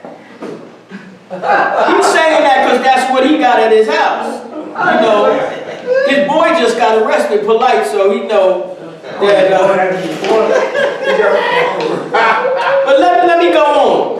It says during the so-called papal pornocracy of the early 10th century, popes were being manipulated, exploited, maneuvered for nefarious ends by mistresses who used them as pawns in their own power games. With some justifications, this era was also called the rule of the harlots, or the rules of the hoes. See, y'all think I'm jiving, man. Y'all think I'm jiving. I'm just telling you what I'm reading here. You know, where the hoes was getting busy in Rome. That's all I did. See, again, when Dr. Ben used to say these things, they used to be all over Dr. Ben, and Dr. Ben wasn't fear. He didn't fear, listen, Dr. Ben didn't fear nothing. And his position was go at him like a jugular vein, because he knew one thing. Once you really sat down and began to think rationally, you would realize that all that vested interest that you put in the church based on the faith that you was putting in the tally every freaking week, that all of it was not for God, it wasn't for the underprivileged, it was for the preacher's Cadillac, it was for the days that he spent down in the Bahamas, it was for the nice house that he was living in, you know. Because most of the time when I see the church, the jokers that's living good ain't the parishioners. All right. That's right. Now, I'm always suspicious of a preacher that got a name Dollar. When you, I mean, like you a preacher in your last name Dollar, what I'm supposed to think of you? Right. Yeah. This the same guy that said God said that he should have a jet. No, damn, am I right, Mike? No doubt, correct, no doubt. He said that God said he should have a jet. I can see that in the I'm telling you. And it got to be such an issue on the internet, they had to pull it down because he was like, they was like, well, what kind of God are you talking about? Twin engine. Huh? Why just him? Low down. Look, let me ask you a question. Yeah, but if I said to you, if you said, why him? There's many of them. Oh, he said three. Why just him? Oh, hold on. Ray said I got 3 minutes to wind down, so, Many of them. you know, we're going to have to squash this real fast. We're gonna come back on part 2 in 3 minutes, then we're gonna Right. Getting hot. Now, but what happens here is that we have to begin to realize one thing, and that is we ain't been doing our homework. That's right. We have not been doing our homework. In reference to what? Why you say that? Because the issue is, if we really want to navigate the waters and be able to not get caught up into the scandal, bull knife, and stuff that they putting out, then we got to know what the game is. Yeah, don't you think a lot of us realize that? I don't. What you just saying? I'm saying we don't. I said there's a lot of us that don't. I would say this, that out of all of the Christians that exist, it's about 2.5 billion of them. I would say that there would be 2,900,000,000 that don't know of ass from their elbow. Well, we're the few that do. Wow. Well, again, but the issue is, key word here is few. And that goes for any individuals who have a clarity and understanding and insight, you know, in regard to anything. It's always a certain few. They call them cadres or the vanguard or the spearheads or, but, what's his name? W.B. Du Bois called them the talented tenth. You know, and they went after a WBD for that. The problem was he was right. And there's no society that don't have a group that is the functional administrative of what goes on. If they don't, how it's going to run? They leaders. Well, again, the issue is that in the beginning it was one, and then eventually in Africa there has never been a king that led without a surrogate council of elders. It didn't happen. There's no time a pharaoh sat on the throne that didn't have a council of elders that helped support decision making. It was impossible for him to make a decision and not include those individuals. But let me stop now. We're going to take a break. We're going to be back in Okay, family, before we start, I got one more announcement. On Saturdays at 10:30, Sister Empress Chi, Blog Talk Radio, 10:30 Saturday nights. You go into Blog Talk, you type in Empress Chi, you scroll down to New Day Resurrection, 10:30, and they get to pumping to about 1 o'clock, one of the hottest programs on the East Coast. So that's another community information that we'll tell you about. That's 10:30 a.m. 10:30 p.m. 10:30 p.m. Okay, we got Trust coming back. Could everybody call? Please be quiet so he can roll. Go ahead, Trust. Okay. Welcome back, everybody. What I want to do is let jump a little bit, and then I'm gonna read some material, and then we're gonna have some questions and answers. This particular, you know, piece of the presentation is going to deal with some slavery issues, because we talked in retrospect in regard to the curse of Ham from last time and coming up to now. But one of the things about the storyline was that the majority of people that are familiar with the curse of Ham never read it. They never actually read the story. Just like the average person never read the story of Genesis. They never read the story. So if I ask people like I normally do, I say, well, if you read Genesis, how was a woman created? Anybody know how was a woman created in Genesis? From the womb. He say that again? From the womb of the man. What was the womb? He said from the womb. Well, then they said, Wait a minute, hold on. Say that again. Go ahead. No, go ahead, bro. the rib. The rib, that's correct. The rib. He said the rib. Anybody else would like to agree with that story? Okay, now, the issue here is this, that, Mike, tell them why it's hard to know that story. Well, it's confusing, the story, because it's two different stories about it. So that's what makes it difficult, you know, because if you read one, you probably didn't read the other. Because if you read them both, then you would be confused as to which one is really accurate. Well, not only that, the issue is that if you intelligent and you a rational individual and you read the story, the first thing you would say, well, this guy Adam got created twice. Right. And then when you read the story, you would find out that the chronology of the story is different. In one story, in the first, Genesis 1:26, it says that Adam was created first. No, that the animals and everything was created first and everything else, and then he was created last. Where that in Genesis 2:7, he's created first, and then he gets to name all of the animals and all of that. Now, in the first story of Adam, him and the woman, they get created at the same time. Right.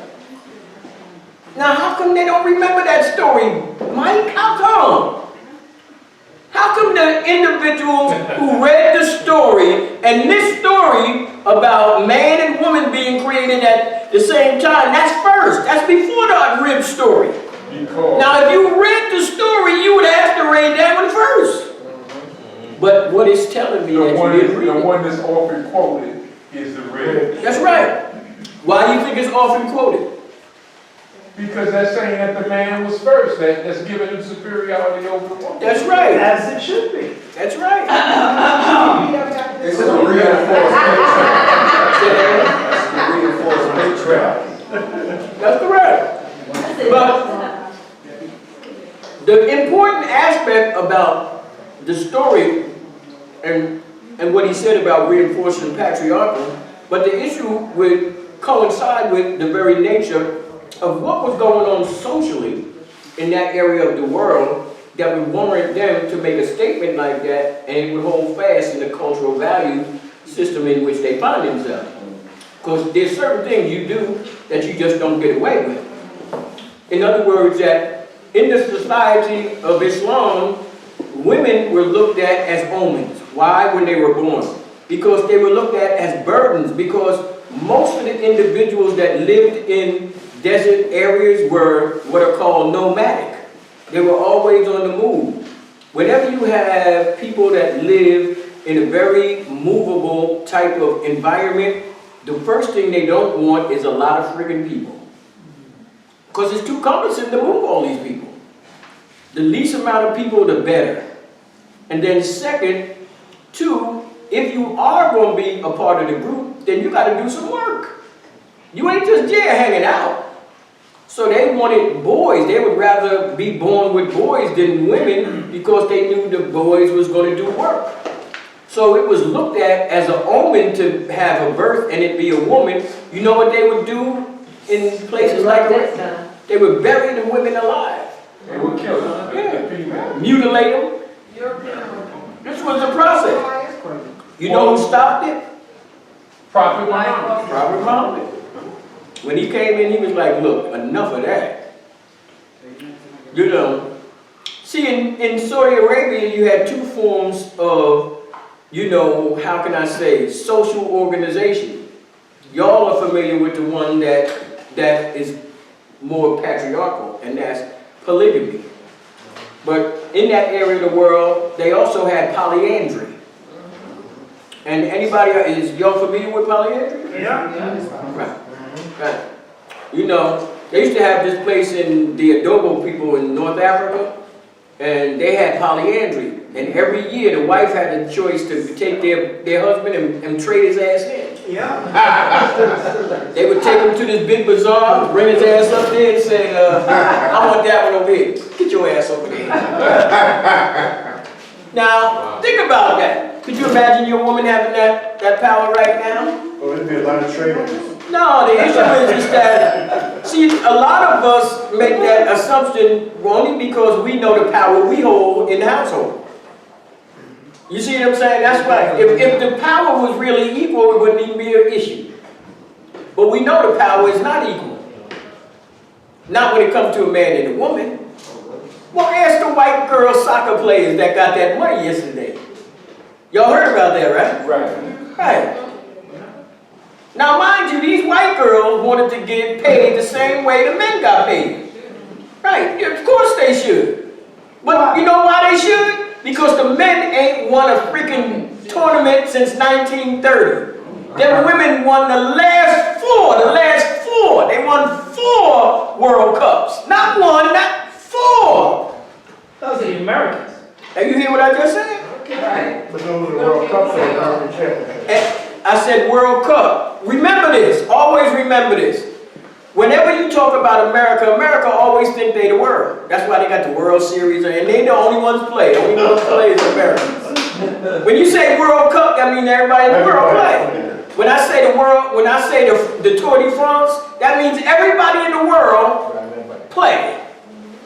But Americans, when they say world, they talking about me. That's all. Me, my, I.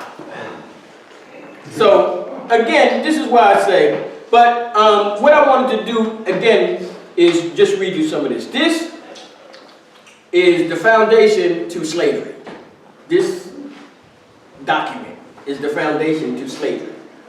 Now, a lot of y'all might not be familiar with it, but it's called the Doctrine of Discovery. Yeah. Now, those that are familiar with it, last time, a couple times I was here, I discussed the issue. But the Doctrine of Discovery lays the foundation for acquisition of land. It's the first international legislation that was literally litigated to a group of individuals in order to take access of land. In other words, see, y'all always running around talking about, well, how can these guys discover some land when people was already there? Doctrine of Discovery. That's how they can do it. See, when you dictate what the definition of discovery is, then you can dictate anything else. So in this case, the very nature of the Doctrine of Discovery literally established acquisition to the land. And guess who was the guy who was making all of these changes? Columbus. Columbus? No, the Pope. Yeah, but it's not the Pope, it's the church, the higher. Who is Pope representing? The Catholic Church. Not the church. Italy, Rome. Well, he's representing God. That's it. Yeah, but you can't, the church and God is two different things. True. Right. And when you say God, what you means is that he got power that is beyond the physical stuff. He got, you know, like they say, the red phone to God. So the vicar of Christ. Right? That's right, the vicar, that's the term they use in Catholicism, the vicar. Now, these doctrines, these papal bulls they were called, papal bulls are edicts which are like legislations that are put into play by the church, the Catholic Church. And they started as early as 1445. 1445. So when did y'all say first Africans came to America?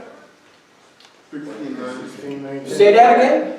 1619. 1619. But before that, How true is that? not very. Not true at all. Falsification. Falsification. Oh, yeah, too low before that, right? Yeah, but we're not talking about that kind of look. We're talking about Well, in when they say numbers. 1619, trust, when they say 1619, they talking about the British. That's exactly correct. And explain to them what that means, Mike, in regard to other individuals who had already been here.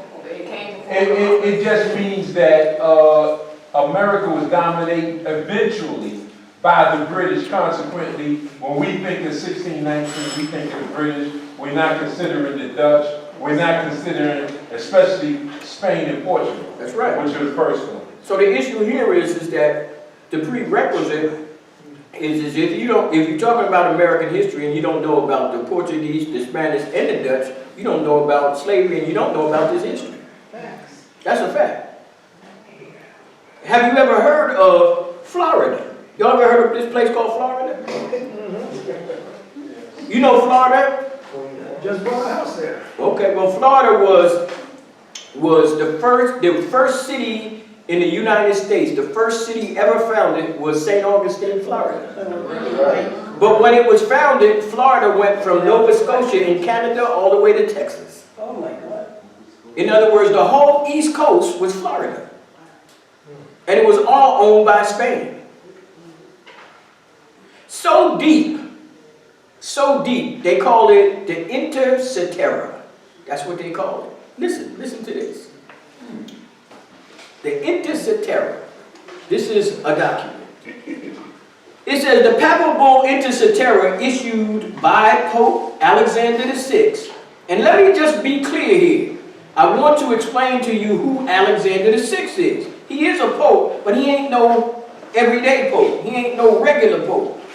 His real name is Reggio Borgia. Reggio Borgia. He comes from one of the most ruthless, conniving, underhanded, murdering, anything you can call bad, that was him. And his family. And his family, you correct. That's the whole, and they did a Netflix on him, the Borgias and the Medicis. Yeah. And if you get a chance, go look at it. Now mind you, it's a melodrama, it's fiction, but believe me, I'm gonna tell you this. That movie was limited compared to what that boy really did. You know, he was ruthless. And see, when I first studied this material and I came across this information, I came to myself and I said, well, how did this freaking guy who called himself a pope actually split the world in half? What gave him the kahunas to say, I'm going to give you half the world, and then I'm going to give him half the world? I mean, like, how do you get the balls to do that? And I kept saying, I can't imagine. I'm like, how did he do this? And then one day, I'm watching this Netflix serial and finds out that the name that the Borgio picked was Alexander VI. It blew me away. I was like, no way that can be him. And it was him. And I was like, now I know why it was done. But let me read this real quick and then you'll see. The papal bull, Inter Cetera, issued by Pope Alexander VI on May 4th, 1493. 1493. What is familiar about 1493? Huh? What 1493 is Christopher Columbus? Yeah, the issue is, listen, we talking history. I don't need no roundabouts. History means, if anybody know what approximate a roundabout in history means? More or less. Circa. Right. There's a word for that. That means that we don't have an accurate time period for. So you'll see a date. It'll say 1492 dot with a C, right, which means this is an approximate date. We're not sure that this is true. But most of us don't even know what it means. So we look at the date and we think that's the date, when really that's not the date. But again, this is just about reading information. Like, I didn't go to school for this. You read enough and eventually you want to find out. When you're reading footnotes and you see all these little accents and dots and all of this, don't you want to know what the hell that is meaning and what it refers to? When you see a word that says I bid, you ever seen that? Yeah. I-B-I-D at the end of a word, at the back of a glossary or a word. What does it mean? I-B what? I bid. I-A-B-I-D. Oh, son of. No, that's ibid. It's the It's a repeated. That's exactly correct. It actually means it's the same that has already been said the 2 pages before or the 2 references before. In other words, it's meaning the same. The same book and the same writer. Right, exactly. That's important. But let me go on. It says, the papal bull Inter Cetera, issued by Pope Alexander VI on May 4th, 1493, played a central role in the Spanish conquest of the New World. The document supported Spain's strategy to ensure its exclusive right to the lands discovered by Columbus in the previous year. You hear what I said, exclusive? What did that mean? That means nobody else get a shot but them. And if you get a shot, it's because they allowed you to get a shot. Right. You have to make a deal. Right. Now, it says that the document supported Spain's strategy to ensure an exclusive right to the lands discovered by Columbus in the previous year. It established a demarcation line 100 leagues west of the Azores and the Cape Verde Islands and assigned Spain the exclusive rights to acquire territory, possessions, and to trade in all lands west of the line. All others were forbidden to approach the land west of the line without special license from the rulers of Spain. This was very important because that gave them access to the land. But see, when this papal bull came up, they had already issued a papal bull to Portugal in 1455 that gave them the whole west coast of Africa. That means the whole continent of west coast of Africa was Portugal's. So if Spain wanted slaves, they couldn't get none because that was Portugal's slaves. So how did Spain get slaves or get labor to this country? Made deals, made some deals. And I like that. That's a very observant mind, and that's exactly what they did. They made deals, but the deals they made were called contracts. The term in Spanish was called asiento. The word asiento meant that you can create a contract. This is Spain creating a contract with a country, with a company, or an individual. So this is how they did it. If you were England and you wanted some land, in order for you to get that land, you had to come to me. I would give you a contract. But the contract would be based on a certain amount of money that you had to give me up front. You had to get this up front. That's like a cover charge, right? And then in order to maintain the land, you had to promise to get a certain amount of labor, in this case, slaves for that land. That means you had to provide the slaves. So that means that you would pay upfront money, and then annually, every year, you had to provide, say, 2,500 slaves or 1,000 slaves. And that gave you access to the land. And they did this for a while. The only problem is, remember, any slaves that anybody wanted, they had to go to, if they went to Africa, they had to go to the Portuguese to do it. See, y'all got to really understand the significance of the reality that went on in regard to what role the church played, what role nation states played, and then what role other individuals played in the process, like African kings. Now, come on now, y'all can't be sitting up here thinking that Africans wasn't involved in the goddamn slave trade. Don't be running around here being in denial and naivete. Come on now, let's stop it. And the issue is that, what you think? Africans was just standing on the coastline saying, pick me up, I'm over here, I'm over here. No, in order to get half of those particular individuals, they had to go into the interior, and the white boys was like, no, I ain't going up in there.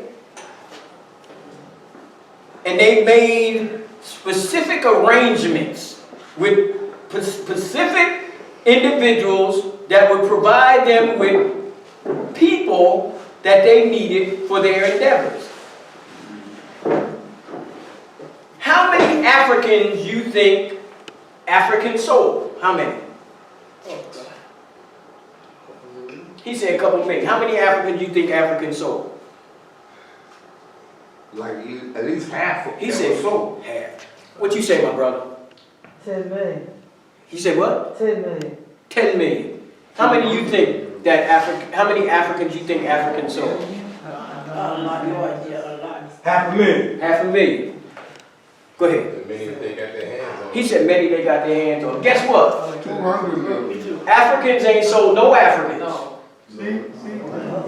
Let me say that again. Africans never sold Africans. Why? Because we weren't Africans. We was Yoruba and Hausa and Tukula and Mandik and Pulse. We were all different kinds. We were national groupings. Right.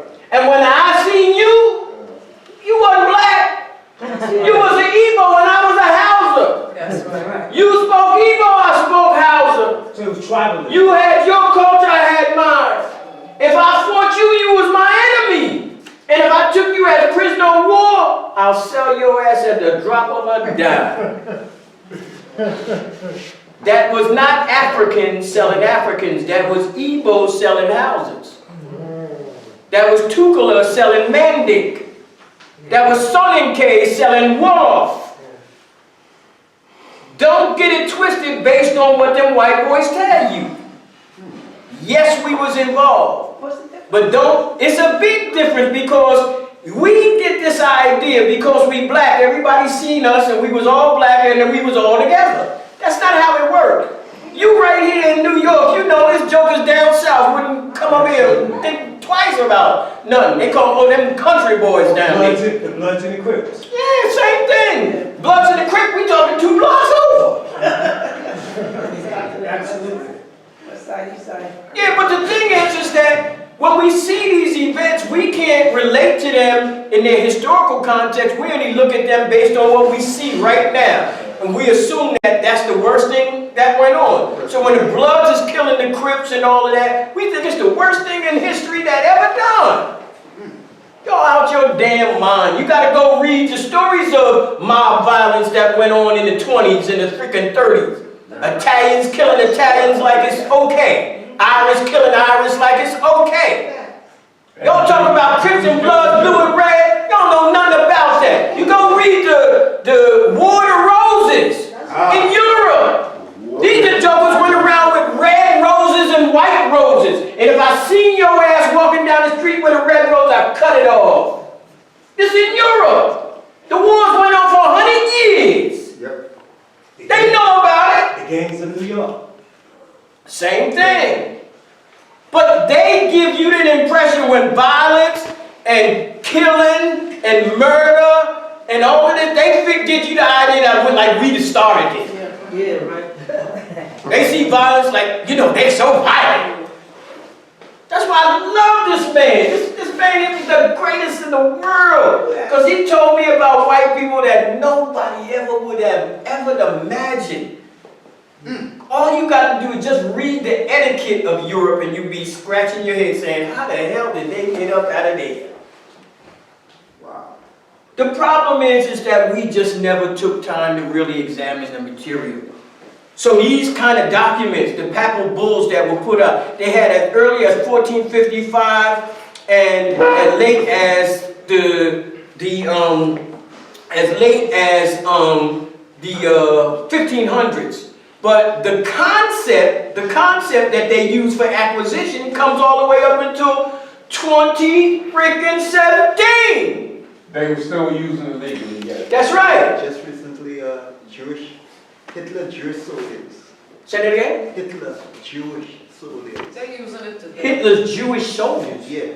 What do you mean? Professor Mackey had a book about the Jews, Eastern Jews helping. Sure. There's a book called Transfer Agreement. The transfer. About this transfer agreement. Read the book. It'll blow you away about how the Jews helped finance the Third Reich. Yeah. They were very involved in that. But the issue about these papal bulls, it always is showing you the involvement of these religious institutions in regard to dictating policy in international law. And what this does is it's showing you that this wasn't, you know, some joker just went out and, you know, I'm exploring the neighborhood and I want to see, you know, and I met some nice guys. And when you read the stories of what happened when they made contact, you would say to yourself, man, and we're not talking about stories that we wrote. We are talking about stories that they wrote. You read the stories of Bartholomew de las Casas and the stories of the destruction of the Indians. He was a Catholic priest, and he seen so much violence, he said, well, look, man, this is just too much for me. You see, we don't realize these things all been documented and documented very, very meticulously. The only problem is we don't make ourselves available. See, there's one thing to say we won't let you in the library versus we let you in the library and you ain't gonna read shit. What kind of stuff is that? We give you the opportunity, you don't even take access to it. It's conditioned. So when we talked about segregation, segregation was good. Because we had a whole black neighborhood. Yeah. Right? Yes. That's right. Well, segregation wasn't good because segregation was forced on your ass. And if you didn't take it the way they forced you, you wouldn't even be here. The problem is we didn't realize it that. Not until we got integrated. You know, y'all heard of Jackie Robinson, right? He was the what? He was the what? The first. No, he wasn't. No, he wasn't. What was The baseball player. he? No, he wasn't. What was Token. he? He was the first black man that white people allowed to play white baseball. Okay. Let me say that again. He was the first black man that white segregation. You didn't fight for segregation if somebody allowed you to get in. That's not how it works.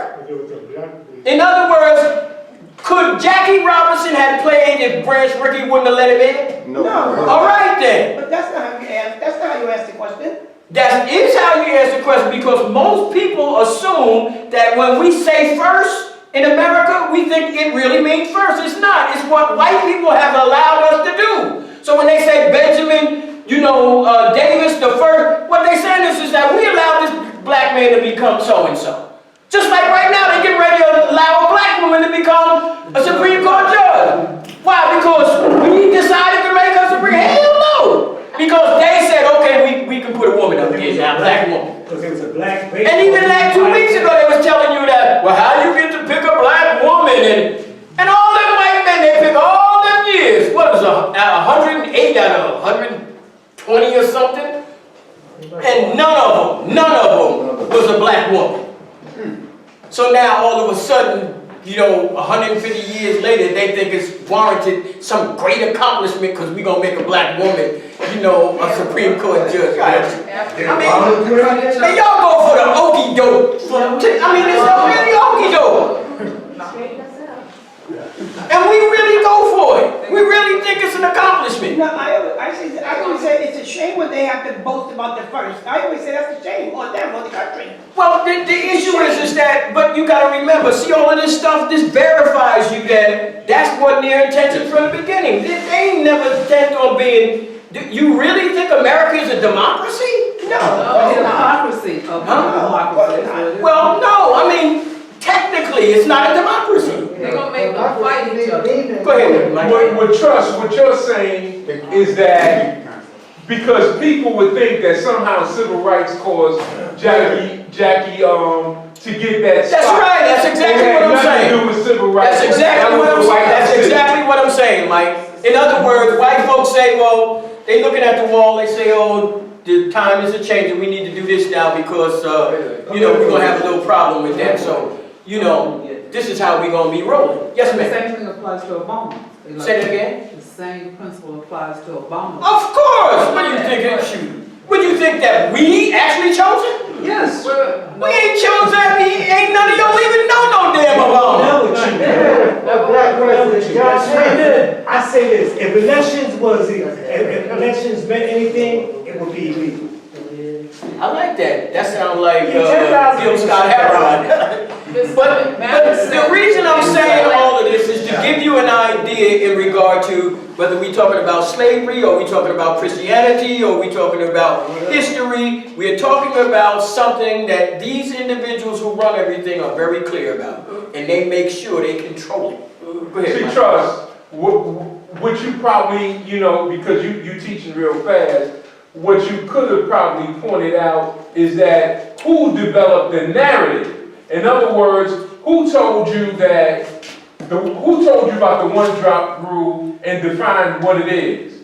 Who defined Jackie Robinson, the difference in Jackie Robinson and maybe a black man who was Cuban 30 years earlier? That's exactly correct. They're the ones that set the rules. That's correct. So whether it was Jackie Robinson or someone else, Larry Doby or whoever came after that, it's because the white man decided. In other words, we didn't have the power to put Jackie Robinson. That's right. There's no particular accomplishment that black people have in this country. I don't care what it is. And believe me, we fought, we died in very large numbers, and white folks don't care. I'm telling you, they do not care. And their position is that when they do things only for strategic interest alone, that's it. If it's not in their best interest, y'all see what Putin is doing now? Oh, yeah. That's real white shit. That means that, look, I'm going to tell you one thing, but I'm going to do something else. I'm not going to invade these jokers. I'm really not. I'm really not. I'm going to not invade them. I'm going to go right to their neighborhood. I'm not going to invade them. I'm not. I just want to put some missiles right next to the neighborhood. Now, we got some soldiers there. No, we don't. Yes, we do. Who? Priestley's, we have soldiers on the border there. That's Yeah, the border, yeah, of course. Wait. Getting back to Jackie Robinson, right? It was also, I remember it said at UAM, the reason why they took Jackie Robinson was because at the black crackers and the different people that played, there was money there. They used to sell hot dogs and all that. That's how that came about. Well, it was a financial thing as well. So they wanted the money to come away from there as well. Because everyone used to come to the black baseball games. They wasn't coming, the crowd was not coming to the white baseball games. Well, no, the issue, not the crowd, the issue was black baseball was one thing. White They wanted to get them black dollars, baby. Most of the black audience went to see black baseball because they see black baseball and people they That's familiar it, they with. wanted them black dollars. But the people that ran white baseball, they seen how much money was being made in the black neighborhood in regard to black baseball. And their position was, and this was Branch Rickey's position was, because there was a lot of other owners that would have wanted to do the same thing, but their position was they didn't want to be the one that broke the ice. And it was him that did it. So because of that, that became one of the driving forces. But my major concern and my drive here is when we deal with mainstream white America, don't get it twisted and think that what you have did on the ground was instrumental in most of the changes that have been taking place in your neighborhood. And I'm not saying that your efforts are on deaf ears. What I am saying is that we have to look at this strategically, logically, and tactically. And when you look at what has taken place and the positions that we find ourselves, don't it seem kind of funny that 400 years from the time we got here, we still talking about equity? We should I mean, think about that. We should overcome. It's 400 years later. Not like we took, you know, and I thought 400 was bad. You know, you still waiting for reparations 400 years. 400. But I'm going to tell you this. 400 ain't bad to 2,000 because the Christians, they've been waiting for Jesus for 2,000 years. The homeboy ain't throw up yet. So I want to know when y'all really think homie is going to come up in here. And then what y'all think he going to come in? Full black attire, afro, Nike sneakers, and you know, a few Rolexes and some shit? Like, how does it going to work? That'd be old carts flying out of the sky. Well, one thing we know for sure is that either we need to bone up on our Christianity, Scripture language. well, most of all, our interpretation, and come up with something that's more logical, practical, and in keeping with our own interests, versus the one that homeboy spoon-fed us and assume that we gonna go to paradise when we die. You know, think about that. You gonna see milk and honey when you die. Now, mind you, everyone in here know one thing. You don't know what's happening when your ass hit that. You got that right. Because ain't nobody came back and told us nothing. Right again.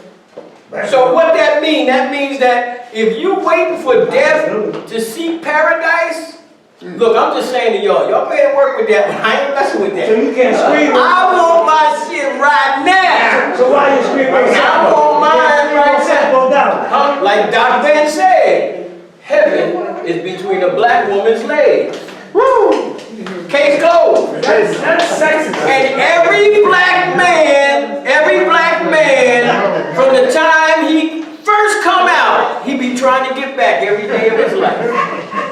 That's what he do all his life. He be trying to get back. Because see, in that womb, he came from security, comfort, care, love, all of that. He got it all in one lump sum. He was so happy and so full. He was like, no, I ain't coming, leave me alone. How come all these guys are quiet now?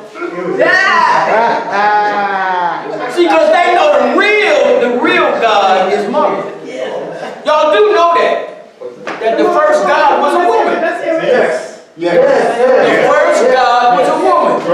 Why was the first God was a woman? Why? She created us. Women gave birth. She gave birth with some other things. Also, she can feed the baby. That's right. In other words, once you produce it, you have to have the equipment to literally sustain it. And neither one of y'all got no equipment to sustain nothing. That's Dr. Ben used to say the only thing y'all produce is doo-doo. Doo-doo. but when the second guy came in the mail, he was better. Get to that. What Get to that. Repeat that? Oh, okay. There may be some truth to that too. The reality is, we gotta wind down. But one of the things I always want you to know and to take away from this, even though we touched upon, quite a bit of different things and, the subject matter and quite a few different things, but the most important thing is, my main objective was to get you to think. And the important aspect of research and study is to think.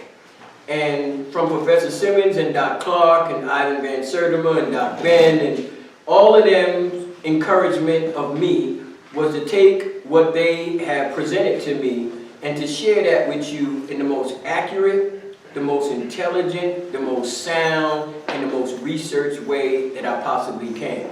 And my major concern was to live up to those expectations because the bar was high, very high.